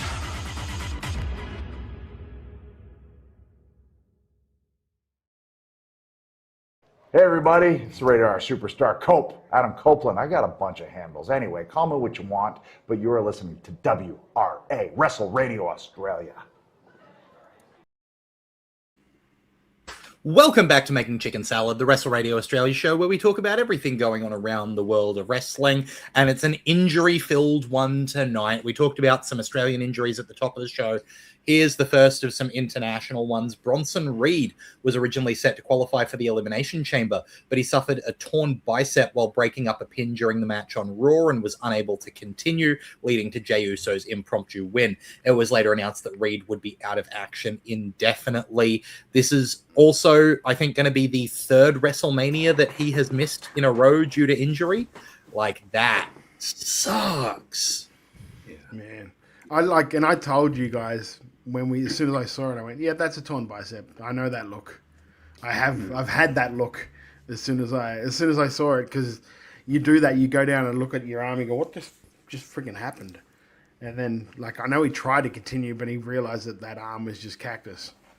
And then Yep. at least they did the smart thing, and he just went and rolled to the end and didn't try and take a part of the match anymore. Yep. But yeah, are the Vision bloody snake bit? Is there a curse on the Vision? 100%. It's like now they, just Logan Paul and Austin Theory.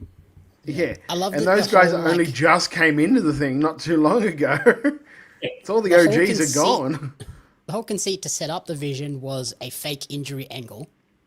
Mm, And now everyone that was there from the get-go, like the OGs, all of them are out. Paul Heyman's going to break an arm. I can feel it coming. I tell you what, I hope Maybe whoever's in that box is a doctor, because that's what they need at the moment. Oh, man. AJ Styles was revealed as the latest WWE Hall of Fame inductee following a retirement speech on Raw. He was on Talking Shop today as well. I mean, the promo that he did was saying the reason that he didn't leave his gloves in the ring after his last match was because he wanted to do it at home in Atlanta. And then Undertaker came out on the bike to announce that he had been inducted. Let's pass to Jeff. What are you feeling about this this playing out at the end of AJ's career? I think I'm slightly conflicted about it. I actually think that AJ deserves more than him just standing in the ring with a microphone. Like they showed so many people there. Kazarian was there. Borash was shown on camera. But that's what the Hall of Fame's going to be for. Yeah, but still, I just like I wanted his friends surrounding him. I always because I like the Look, he had Flair his- celebration from He had years his ago. OG tag partner from WCW.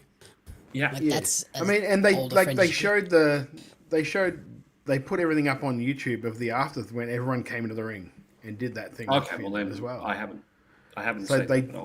they did do all of that. He also apparently has a regular photographer who wasn't able to make it. So if you watch any of that video, you'll notice Shinsuke Nakamura going around with a big old I camera. saw. taking I photos saw as he him goes. having Which is just perpetuating a stereotype, unfortunately, really. Well, he can do it. If it's him doing it, he can do it. He's allowed to do it. He's People allowed can't give him the camera and say, "Hey, this is what we want you to do." That's bad. I don't like The Undertaker being the guy who tells people they're in the Hall of Fame. I mean, I get it, but I think they need to mix it up. I think It made sense Because with AJ though because of their last match. Yeah. Yeah. It does make sense, but I think there were other picks that probably made sense equally or more. I will say that I like the idea of the Undertaker because if you, and I know you're not really into sports ball that much, Jeff, with the NFL Hall of Fame, there is usually one guy that goes to everyone's house and tells them they're in the Hall of Fame. Okay. So I'm thinking that they're kind of borrowing from that and going, well, the most respected guy in that locker room for 20 odd years was the Undertaker. So if you're going to hear that you're going into that Hall of Fame, you probably want to hear it from that guy. But my take is I want to see people that he's feuded with. I mean, ideally, you want Johnny John there going, AJ, it's my pleasure to tell you you're in the Hall of Fame. Yeah, that's who inducts you. Yeah. Well, I Pick mean, those guys to induct you. The hint is that they want John Cena to be the guy who inducts. That's what I've heard. They want Cena. You're underwater now, Jeff. I read somewhere that they want Cena to be the guy that inducts. So Yeah, so I don't know who would be the ideal person to induct. Daniels. Yeah, CD. but that's not going to fucking happen. No. Yeah, it's just not, unfortunately. And it can't be Joe. Yeah. Jamie, you're not on, by the way, mate. Yeah, Samoa Joe would be the other choice of Yeah. I want him to do it, but neither of them are at the company. I did like the AJ actually mentioned that match. Like he made a point of saying in 2005, a lot of I think Cole said it in 2005. A lot of people watched Daniels, Joe, AJ. Like it was a seminal match in history. So And like they've all had stints in the company, so it's not like they were referencing people that the audience doesn't know. Yeah. Yeah. Yeah. And I love that AJ also didn't know. Like, he was clearly taken aback by the Undertaker announcement. Yeah. He was kind of I looking love at there was that one point we where he's setting just up a like, match here or what? am I taking a fucking choke slam? Yeah. He's like, are we setting up another angle? What's going on here? Have I got a WrestleMania match I don't know about yet? You know? Andy Savage mentioning that Angle would be great for AJ. Agreed. Yeah. Yeah, that'd also be good. But I mean, you're like looking at a guy. You're looking at a guy with a 25+ year career, because he was on like the Indies in Atlanta before he even went to WCW and some of those places. So the list of people who are potential inductees for AJ Styles is long. It is really long. Like you can say Shinsuke would be good, Balor would be good, Angle would be good. Like the list is quite amazing. Chris Park, Abyss. Abyss would be good. Borash. Yeah. The Good Brothers. Yeah, there are There's a a lot. ton. There are a ton. The Good of Brothers people. would be great as well, yeah. And like he was on Talking Good Shop Brothers today. would be perfect. They'd be so fucking good. Oh, That'd be so funny. That's the shout. That is And so funny. he was on Talking Shop today talking about like they asked him specifically like was there plans to go to AEW? Is the sort of Hall of Fame thing just to block you from going over there? And he flat out said, no, I'm done. I didn't have any intentions of ever going over there anyway. Yeah, didn't he basically call the idea stupid? The idea that they would put me in the Hall of Fame to try and make sure that I block couldn't- that, yeah. Yeah, Is stupid. Like it sounds like he's going to be doing like mentoring, coaching work with WWE, with like the NXT guys and stuff, which perfect. Makes sense. Perfect. Yeah. Because Wild Angel. I don't know if you watched that. They did the vlog thing of him at Crown Jewel, and just the amount of people that came up to him at the end and hugged him, and like Charlotte going, "Who am I going to text my matches to now? Yeah. Who am I going to do this to?" And he's like, "Still me." I'm still... He can still text me. I'm not dead. Kaylani Jordan being very, effusive and enthusiastic about her relationship with AJ as well, which is notable only because you can see that it's that one of the veterans of women's wrestling and one of the up and comers of women's wrestling are both sharing in AJ's brilliance in ring. Yeah, which tells me that he's probably been doing that for, like with Kalani at least, that he's probably been sort of doing that for a while. Yeah. And maybe this is more like a formal thing now where he'll be going in there once a month or whatever and just working with people. I want to say this. If he winds up on the coaching staff, which for all intents and purposes, he's probably going to sit at home with his kids for a while, but then eventually he'll probably start, looking at the next generation. The next generation of NXT's people will be fabulous, and also the bar to get in there is going to be insane. It's already amazing, but it's going to be insane. Yeah, I could see him doing like what Sean did, like take a bit off and then come and have a more formal NXT role. But also, like we talked a couple of weeks ago about how NXT lost all of their, like a lot of their top line stars. But if you watch like NXT this week, they're already building the next like batch of people. Taking a chance on those young guys that are like 20 with the Vanity Project as tag champions. I mean, like they are already starting to build this whole new crop of younger guys and girls to come up, which is great to see. It's really good. I agree with you, Todd. This was an important NXT because there were so many things that happened, but yet it didn't. Nothing felt rushed. Everything felt like nothing was exhausting, and I was. I don't know. I mean, they've kind of really rushed that Sol Ruka Zarya breakup. Yeah, where'd that come from? Yeah, out of nowhere. Out of I think nowhere. they build it a little. Fuck. Well, let's look at what's coming up this weekend for WWE. That's Elimination Chamber, which is on February 28th. The card for that has been finalized with 4 matches. You've got the World Heavyweight title, CM Punk defending against Finn Balor, the Women's Intercontinental title, Becky Lynch defending against AJ Lee, and in the Men's Elimination Chamber, it's going to be Randy Orton, LA Knight, Cody Rhodes, Javon Evans, Trick Williams, and Jey Uso. Meanwhile, in the Women's Chamber, it's going to be Tiffany Stratton, Rhea Ripley, Alexa Bliss, Asuka, Kiana James, and Raquel Rodriguez. Some interesting choices there. Obviously, we had Jay as an on-the-fly entrant after Bronson could no longer make it. I think Oba. that... What the hell? Yeah, no Oba. That's a bit of a disappointment. There's a few guys are exciting... There's some exciting possible winners here that it feels like they're not going to go with. The idea of, like, Trick Williams winning the men's, or, you know, like doing something with Kiana James, it's not a possibility, I don't think. But they would be exciting. And then on the other hand, there's some options that are things that seem very WWE doing what WWE does, like having it be Cody or Randy, or having it be Alexa, you know what I mean? Like, those feel like the safer bets. Yeah, the Cody one just seems so meh. It just feels like I kind of feel so like flat. that isn't going to happen. I don't know why. Just something in my bones tells me that either Drew or Fatu are going to ruin that. Yeah. I don't know and what Drew it is. feels And then- like the yes. Like that I mean, men's but then chamber isn't would it be for a happy with match, anyone Drew? other than Cody. Yeah. See, I'm not a big fan of Drew. I'm not a big fan of Trick, and no way should it be Jay.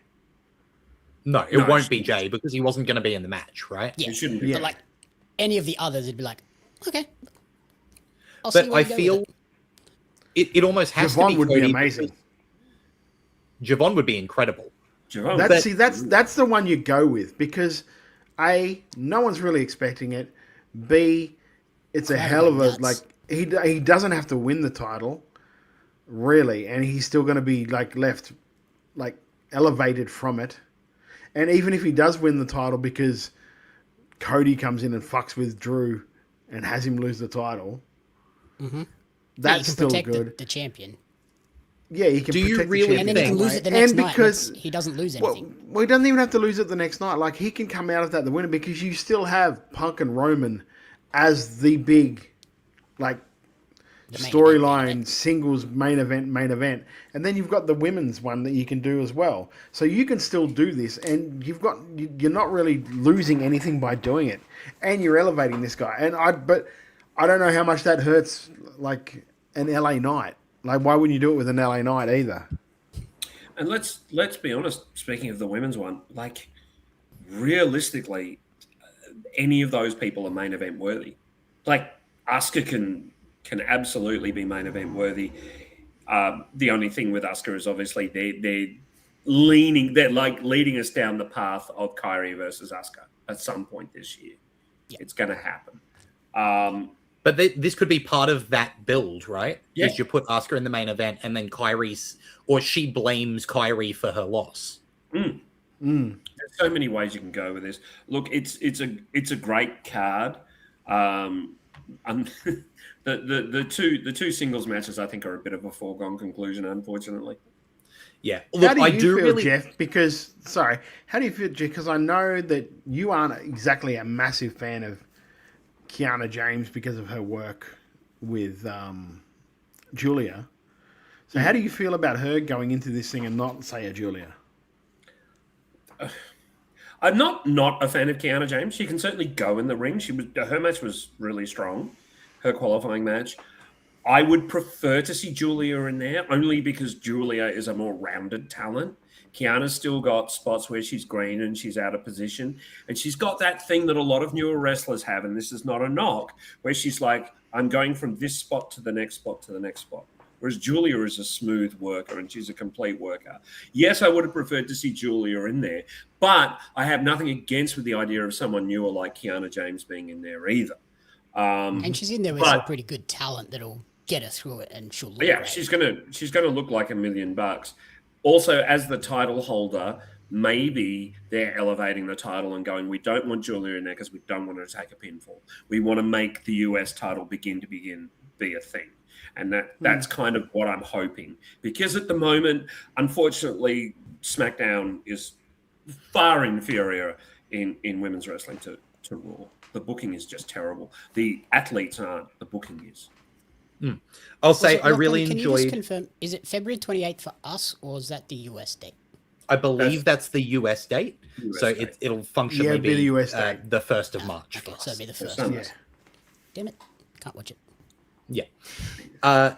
I really enjoyed the promo between Asuka and Kairi about Kairi not winning the entry into the chamber, and Asuka saying, no, you did excellent. All I wanted was EO not to win. I thought that was super fun and like continues to build stuff there. That was brilliant. And then they did that bit with the EO and Kyrie acted like a tag team for a second, and then did the double high five. Then like Kyrie snapped out of it. Yeah, like and it was like, so oh shit, I'm not supposed to like you. So much fun. Moving over to AEW, and I mentioned before that, there's injuries to cover. Penelope Ford was injured on Dynamite. Jamie, do you want to speak on this one? Penelope's just come back from breaking her wrist on the exact same move that she pulled today, a moonsault from the top to the floor, and nobody catching her. Except this time she landed on her feet and apparently injured her feet, and they had to immediately change the outcome of that match. So they got her to just stay out of it, and then they told Harley to stay out of the match, so it was just Willow and Megan for a bit, and then all of a sudden Lena Cross came running in and caused the DQ. Has Lena actually wrestled yet?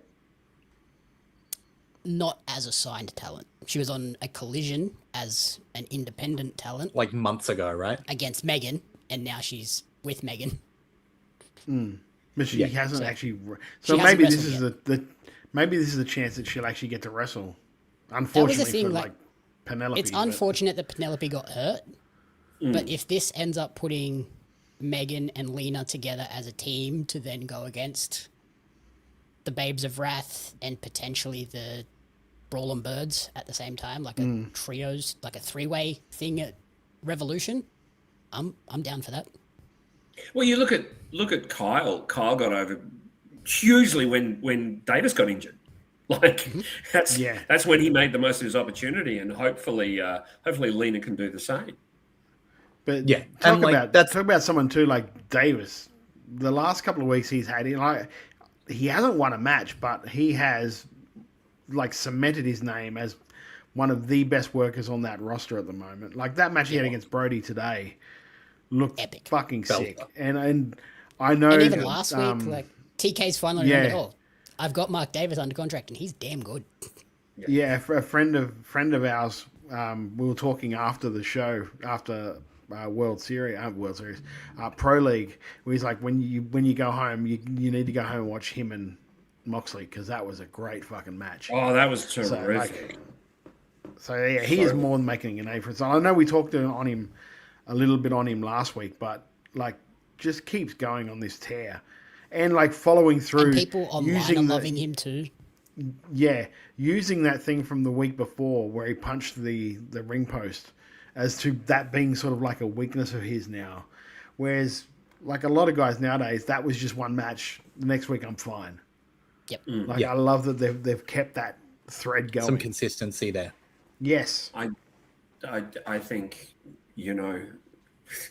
I hope that in a year or two we're talking about him in the same vein as we talk about Carl, because he's got it all. He's got so much upside, Davis. Oh, completely. Yeah. Ring of Honor is undergoing some changes. Over the last couple of weeks, there's been much speculation about the future of Ring of Honor, with AEW making numerous signings. Many have questioned if a new television deal is en route or if a new direction for Ring of Honor would ensue. ROH will be filming a studio show in Jacksonville on the 1st of March at WJCT Studios. In recent weeks, AEW sources indicated this approach with talent being made aware of tapings. We're told that this could end up being a regular home for ROH in the future. Years ago, there was speculation backstage that Ring of Honor could regularly film at Daly's place, but it didn't end up happening. Ring of Honor had also filmed at Universal Studios in Orlando in the past, and Tony Khan has fielded TV offers in the past for Ring of Honor TV. Warner Brothers Discovery made an offer for a Friday night 10 p.m. time slot, and that was back in 2024, and Khan passed on that and accepted the slot for a Dynamite replay. Apparently, Khan has a very distinctive view of what Ring of Honor TV would be worth. Todd, what do you want to see from the future of ROH? Don't just say the past of ROH. No. That was what I laughed at. If it went back to like the I'm trying to remember what it was called, like HD net type shows. Yep. Yeah, those type shows were great. Like inbuilt storylines, building to a pay-per-view. It's not a hard thing to do, especially if you're going to have these like blocks of TV tapings. They can do that stuff and they can build it, so they don't have to keep bringing. I know that they'll bring in the AEW main roster guys, but like the idea, I think, is that you shouldn't have to in the end. You've got an inbuilt roster of Ring of Honor people, and you bring them in. You maybe bring in one or two AEW guys to just like a little bit of like seasoning to elevate some people. Yeah, a little bit of seasoning to elevate. But that's how you build these. This like ROH should be their NXT. Yep. Yeah. 100%. Yeah, by doing those tapings and stuff like that. Like they're definitely like AEW is the more serious adult brand, and Ring of Honor has such that like name recognition for the type of fans that they want to have. Like it makes so much sense to make Ring of Honor something for the most invested fans, who are the people who used to care about Ring of Honor, right? The people that would spend $10 a month on watchroh.com. Yeah, but the thing is that they should gear that to more towards the quote-unquote sickos and start pivoting AEW slightly towards a more broader base appeal, because that's what's going to like grow their business at the end of the day. Like you're always going to have those sickos that will watch ROH, and when they graduate, those wrestlers graduate to AEW, they will follow them there, but they will always be baked in AEW fans.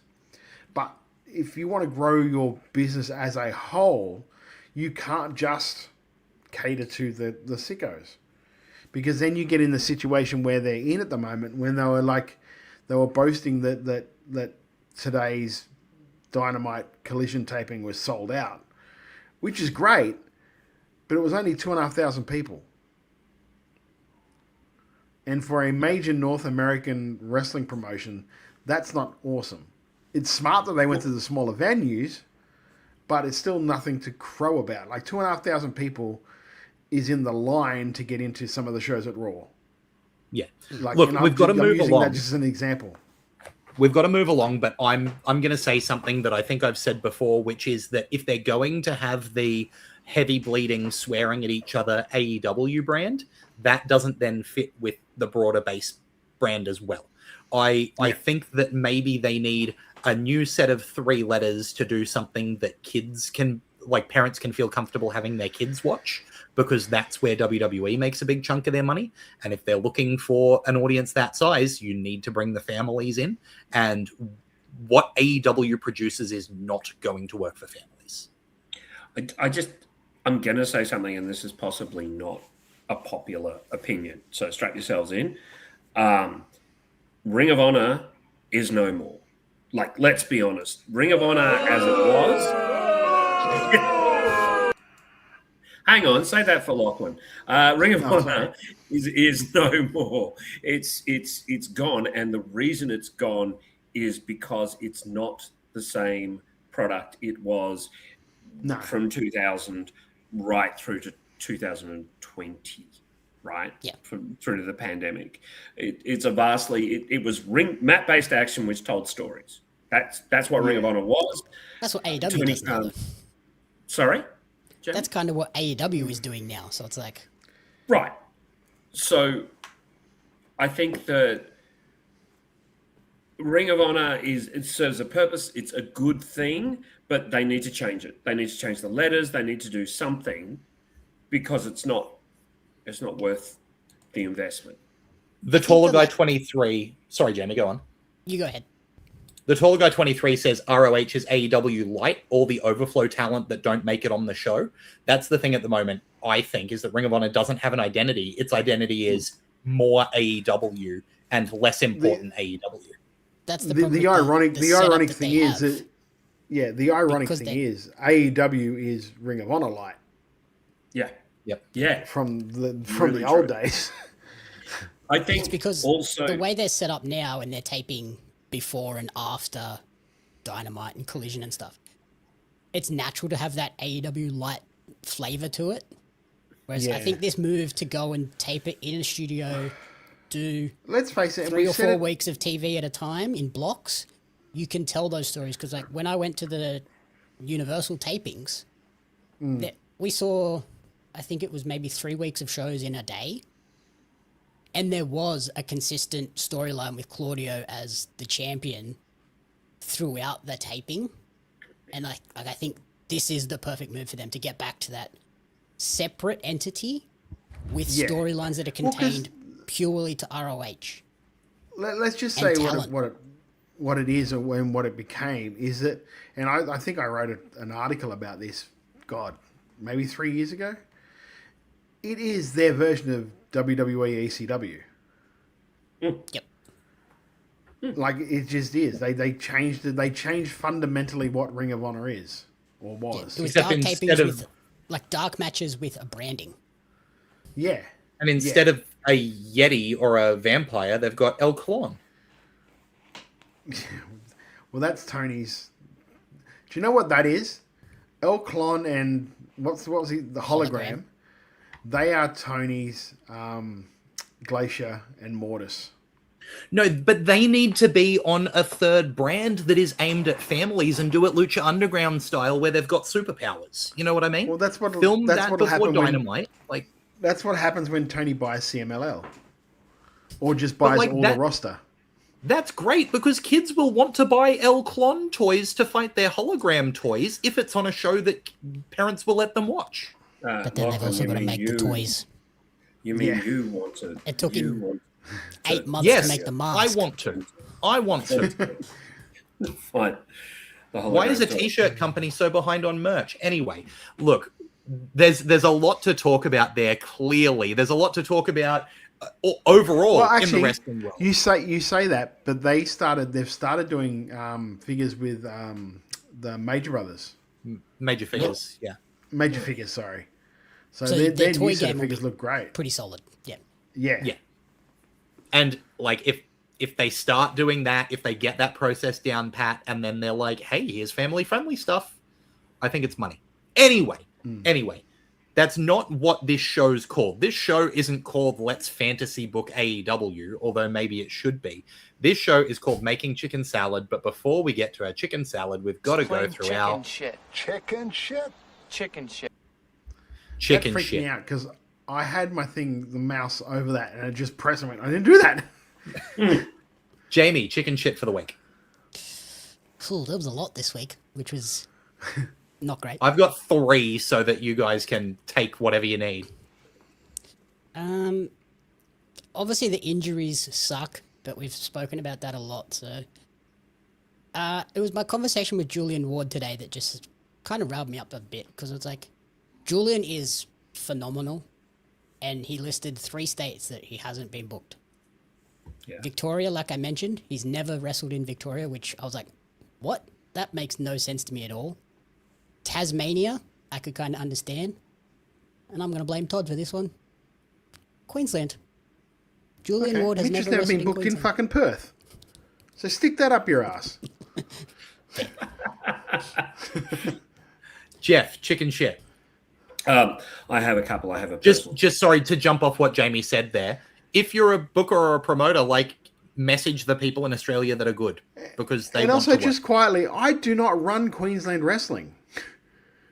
Look, I had a bloody-faced Robbie. A tiny part up in, not even North Queensland, Mid-North Queensland, a tiny He asked me promotion. how he gets booked in Queensland, and you were the first person I thought of, Todd. If you don't know how he gets booked in Queensland, put him on to people. I mean, the end. There's game no is- people. It's just Todd. Todd. Other than Todd, there's no one he can talk to about getting booked up here. That's my There you go, understanding. there's a match for you. Moving on. Robbie Thorpe this versus is why people Julian don't like Ward you. with Lachlan standing in the middle, scared. I mean, we all know what the end game of this is, and that is to see Lachlan have the shit beaten out of him by Robbie Thorpe. It's for me to die. You want me to die? Make it a Well, triple no. threat. Not die. Like Robbie short-term coma. Yeah. Robbie Thorpe, Edward Dusk, Julian Ward, Lachlan That one on a got pole. you. It's a four-way that I'd love to see, Jamie. Quite Just right, something mate. where you have to take like months to learn how to speak again. Yeah. We get silence. You know. You'd have to do the outro of the show. That's fine. I'll just pull up an old recording. Sacrifices must be made. Jeff, chicken shit. Yeah, obviously, as Jamie mentioned, the injuries are just insurmountable.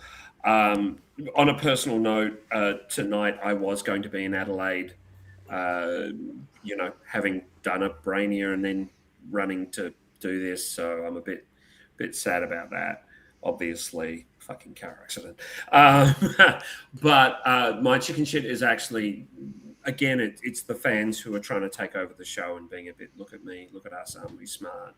And, that's not a comment on any matches, but they got to the point where you could actually hear the crowd going, "Ugh," every time they started, and they started it in 2 or 3 occasions.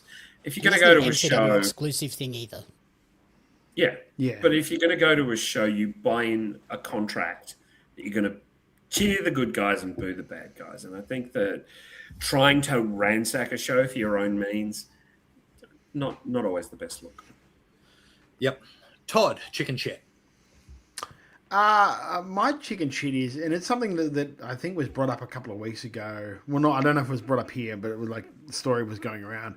And I think it's more like it came up again this week because like Elimination Chamber is this weekend, is WWE essentially blocking or banning watch parties at bars around, like, I think it's like was it a 50-mile radius of something like that of Yeah, it's Chicago? basically if it's in that town, you can't have because an of event.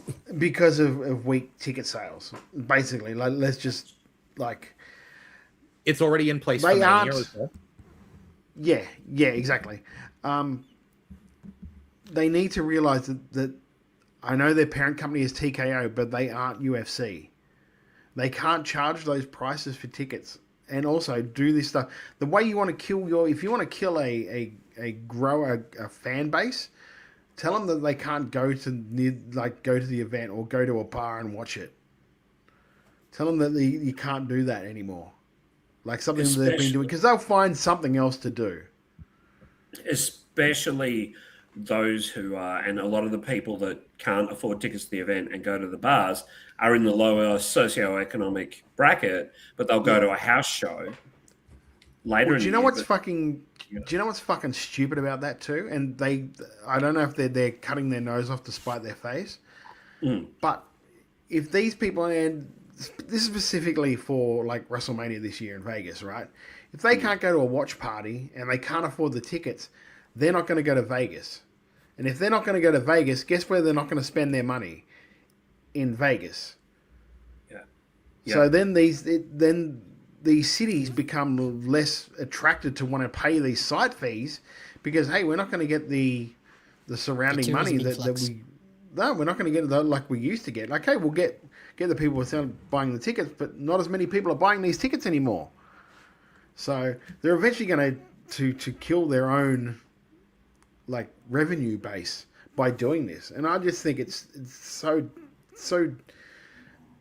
ill informed of them to do that stuff because it just kills their own home base. I don't know why you would do that.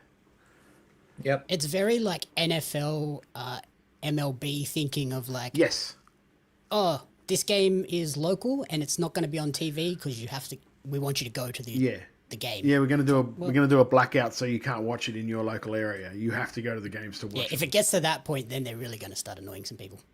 But to be fair, both MLB and NFL general season games, you can get a ticket for $30. So you can get a ticket for a reasonable enough price that most family of four for $100 can all be sitting in the stands watching and enjoying a game. Plus, the booze is reasonably cheap there, and the food has been reasonably cheap there. At least when I was there a while ago. So I don't think that's so much the case anymore. But yeah, I get what you're saying. But I think the bigger problem is WWE are pricing themselves out of the market.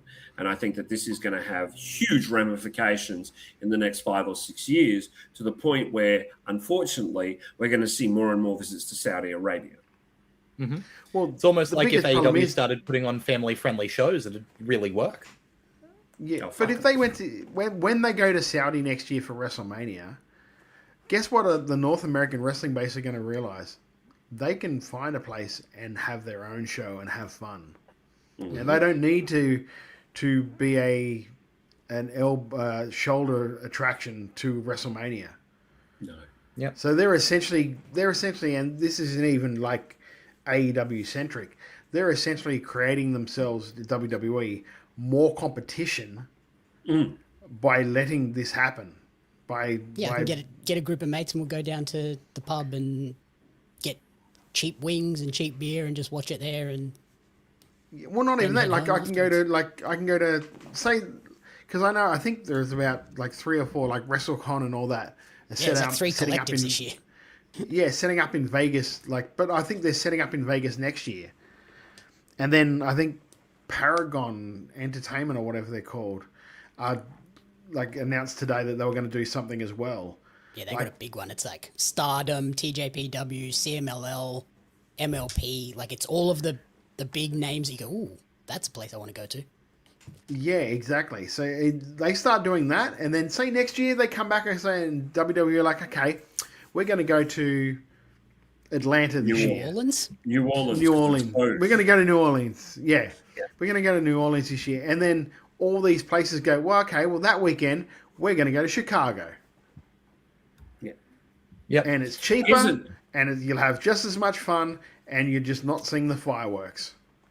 Here's a side note for this, is that Mania, when I went, which sure was a while ago, like we're looking at 12 years ago now, but when I went to Mania, everything cost around a $2,000 mark, right? That includes a hotel. It includes 2 sessions of access, Mania, the Hall of Fame, and the Raw after Mania. You couldn't get a ticket to Mania now for that much. One night of Mania would cost you more than that in the gods, in the back rows. And we had silver seats, so we were in pretty good seats.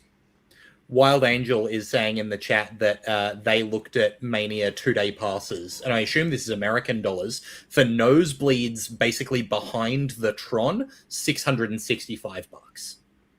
Like, just a disgusting amount of money. Yeah. Yeah. It is silly. It is silly. It's getting, especially when your fan bases aren't the fan base that has the disposable income that UFC fans have. Yeah, it's and for everything negative you can say about Redacted, and he was a horrible person, and obviously there are huge issues with that man. He always said WWE is for families. Yeah, young people and families. So he made the ticket price. It'd be interesting next year with those sort of collectives running without the big show in town, but then also like that place that you and I always talk about, Todd, in like LA, the kind of like almost like the Sphere thing. Yeah, those places are going to be popping next year for Mania. I reckon. Well, will they though? Because the time difference. That's also true. Yeah. I'll jump in with my chicken shit. I'm going to have one for each of the major companies about a storyline I don't like, building up to a big show. First off, AEW, the Texas Death Match. I don't like it. I think it really puts them in a corner. MJF's too early in his reign to lose. Adam Page has put himself in a situation where he kind of has to win because it's a Texas Death Match and it's the only time he can have a challenge for it, as long as he lives, apparently. So, like, why are we doing this? Why are we putting ourselves in a no-win booking situation? I liked the coin flip story angle thing. I thought that was a lot of fun. But why did they drag it out for another week? They just dragged that one segment out over 2 weeks. Yeah, it could have been its own segment, but I like the let's flip for the stipulation. Are you using a cheating coin? It's the good guys stipulation. That's fun. I like that. That would have been totally fine if you didn't have the hangman bit of Correct. I can't challenge again. Fully agree. Yeah. So I don't like But that also, storyline. Do you know what I don't get about this? Inherently, with all of these things, the heel should have the advantage. Yeah. In a distinct The way. babyface should have to and overcome. It seems like in every AEW thing, that is never the case. It's the That baby is face. always like, it kind of feels like, okay, this heel's trying to get away with something. Tony Khan sees through that, so you can't do that. I will say You know what I mean? WWE's been guilty of that plenty of times in the past. Look at every casket match ever. But, you know. Do I have to? Yeah, but then what happens in those casket matches? 1,000 heels come out to help. Yeah, very true. Yeah, but Chuck Norris the is other there. storyline that I really hate, is the Brock Lesnar Open Challenge. I think that this is completely stupid. I think that you're basically admitting to not having a storyline for Brock Lesnar. He's going to be there. Someone's going to fight him. And there is no reason for any people not to challenge other than they don't want to get hurt. But wouldn't you want a WrestleMania payday? So that doesn't make sense. It's a waste of Paul Heyman's time. It makes him look stupid on screen because either nobody comes out and we're wasting a bunch of appearances, or somebody comes out straight away. And so what's the point of announcing all the dates? It's dumb. I don't like watching Brock Lesnar anyway. I think this is stupid and I don't want to see it. So that's my take on that. Who cares? It's Brock fucking Lesnar. He can fuck off. Yeah, exactly. All right, well, let's turn it more positive. This chicken salad really is the bomb. Chicken salad time. Jamie, what did you like this week? So we mentioned it before. Mark Davis being regularly featured on AEW has been awesome, and he's been having absolute bangers.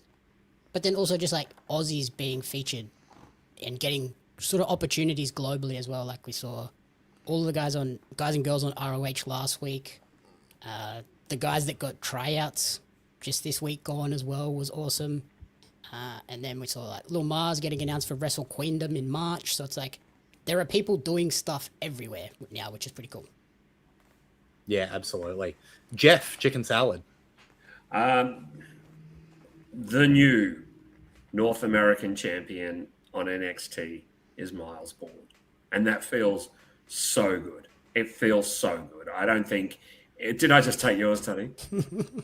Yeah, sorry, mate. Yeah, it just feels so good. And also, finally, the Zarya turn. Like, they've got to back it up now. But, yeah, just great.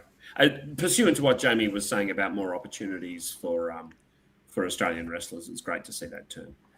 Andy Savage's chicken salad said today's random 5-on-5 Dynamite main event turned into a pseudo-anarchy in the arena, and it was some of the most fun wrestling I've seen in ages. AEW is really hot at the moment. Todd, With do Jack you have Harris a music backup? playing the entire time. It was great. Couldn't agree more. AEW's got a really hot hand. Sorry, Todd, I didn't mean to do that, mate. No, you're right, man. I'm used to it. I am trying to think of one now. That's right. What You want do me to think? jump in? I just want to say, yeah. I also love Matt Hader playing into the Zarya thing today and tweeting out that they're rewarding her behavior. This is going to cause me many issues. Nice work, man. Oh, man. Yeah, Zarya turn was on my list. I also said I like seeing Lena Cross do stuff in AEW. That's very exciting to me. But Pro Wrestling League this past weekend was just an absolute blast. I always have such a good time there. And it is always the show that reminds me, like, I do just love getting excited about wrestling and getting excited about storylines going forward. Big shout out to Yeet Stevens, who, spoiler alert, or not so much of a spoiler alert if you've seen it all over social media. Alex Yeet Stevens is the new Pro Wrestling League heavyweight champion after a reign of terror from Ricky Utomi was ended. Very well deserved for Alex Stevens. Very happy with that. I just love being a part of those shows. Todd, has that given you enough time to come up with something? I mean, I can bullshit if that's all right. Yeah, go for it. It was. I will say it was fun having the old top tier boys back together for a night. That was a little bit of fun, and there was a point too where Mitch and I were in the ring, and then Solomon's music hit. Nearly said his shoot name. Solomon's music hit, and I looked around, and normally we have to sort of like get prepared. And blah, blah, blah. I'm like, oh, hang on, he's on our team now. We can dance to this. And you're good guys now. You can get away with dancing. Yeah. And Todd. So yes. Todd, you can say that it was also you really like seeing Osborne win that title. I don't think anyone's going to complain that you like. I think it was a really good moment.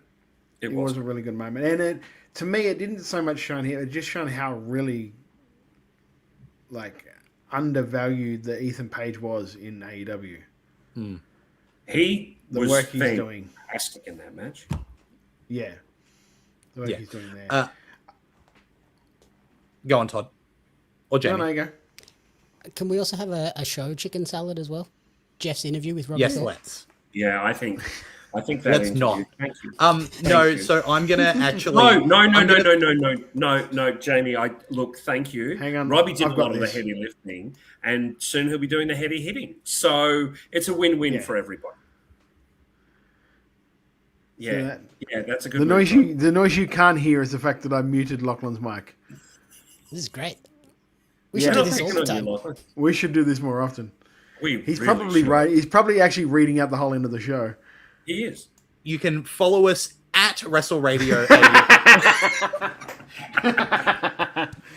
No, so I do want to quickly give a little personal bonus chicken shit and chicken salad. It's a chicken shit for me that I'm going to be missing the next 2 weeks of the podcast, which is a bummer because I do love doing this. I love talking about Aussie wrestling. The reason that is a chicken salad is because I'm going to Japan for 2 weeks, which is fairly far from Robbie Thorpe, so he's not going to be able to get to me. And while I'm over there, I'm going to see Stardom in Kurikan Hall, and I'm going to see the New Japan Anniversary show. So got tickets to both of those booked in. So, get it up, you fellas. But mate, I'm the going to time enjoy difference isn't both that of those. much. You could get on Not the jealous. line. You could get on the line. Hi. And With what technology? Just on my phone? Maybe. We'll yes, see. You're in Japan. I was going to say, their internet This is an better than your Adelaide internet now. Yeah, this is an Adelaide. Yeah, with what computer? You're gonna go to your numpty. What's this? All right, Robbie. well, maybe. Lachlan No just told you promises. to get it up, you fellas, and blew up the up yours sign. Enjoy your day. No promises. I'll try. Or maybe I can record if I can't make it. Maybe I can record something about the shows that I see. How about that? Yes. That might be something. Okay. Right? There we go. Record There a we message go. for Robbie Thorpe as well. Yeah. Yeah. And maybe Dusk. Yep. Cool. Yeah. Great. We're gonna have half Loving of it. Australian wrestling wanting to kill him by the end of this show. Yeah, It's Jarvis so next, good. please, Lachlan. Offend It's Jarvis so good. next. Why do I do this? Why do I come here every Thursday night at 7:30 p.m. Australian Eastern Standard Time to talk about wrestling at twitch.tv/Wrestle Radio Australia? It's not helping me. It's getting me in more trouble. Shameless plugs, Lachlan. And not only that, the fact that it's recorded so you can watch it on YouTube, Apple Podcasts, Spotify, Twitch, Podcast Addict, anywhere you get your podcasts for free. You can just watch my downfall in real time. You can be so excited about me getting destroyed by half of Australian wrestling that you go onto the Apple Podcasts app, review us, give us 5 stars, help us get into more ears so more people are aware that I'm going to get murdered. You can follow it not just where we do it. You can follow it on social media at Wrestle Radio AU on X and on Instagram, Wrestle Radio Australia on Facebook. You can see it all there. You know what? Like, you can wear my face as it exists now before getting pummeled by these wrestlers by grabbing our merch, heading to Redbubble, searching for Wrestle Radio Australia. The proceeds don't go to us. They go to places like Beyond Blue and Gotcha for Life, which I'm not going to joke about phoning up because of my feuds with Australian wrestlers, because those are like actually really good places that I don't want to joke about.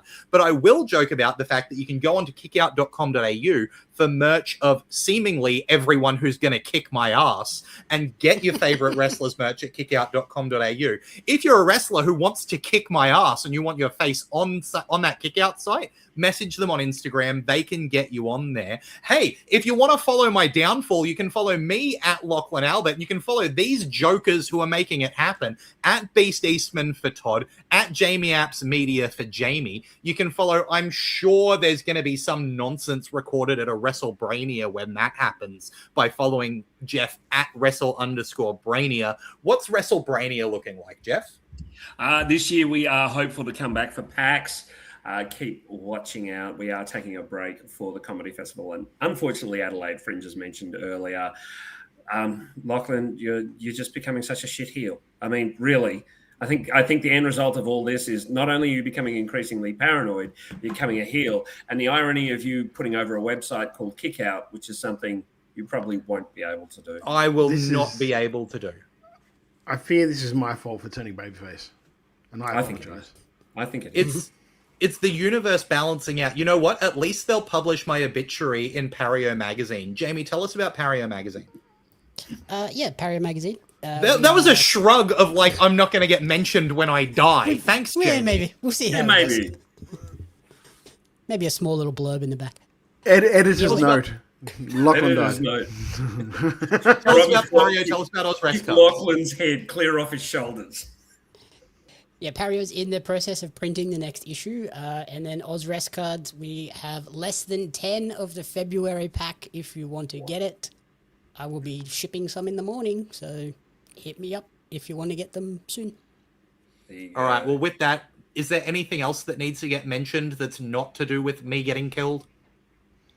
No, I think we just keep talking about you getting killed. No.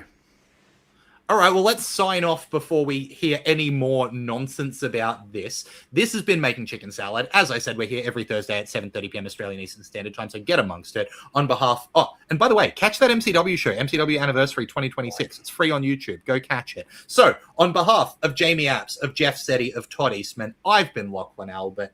Till next time, if there is a next time for me, have a good one. Thanks, guys. Back to you. Not enjoying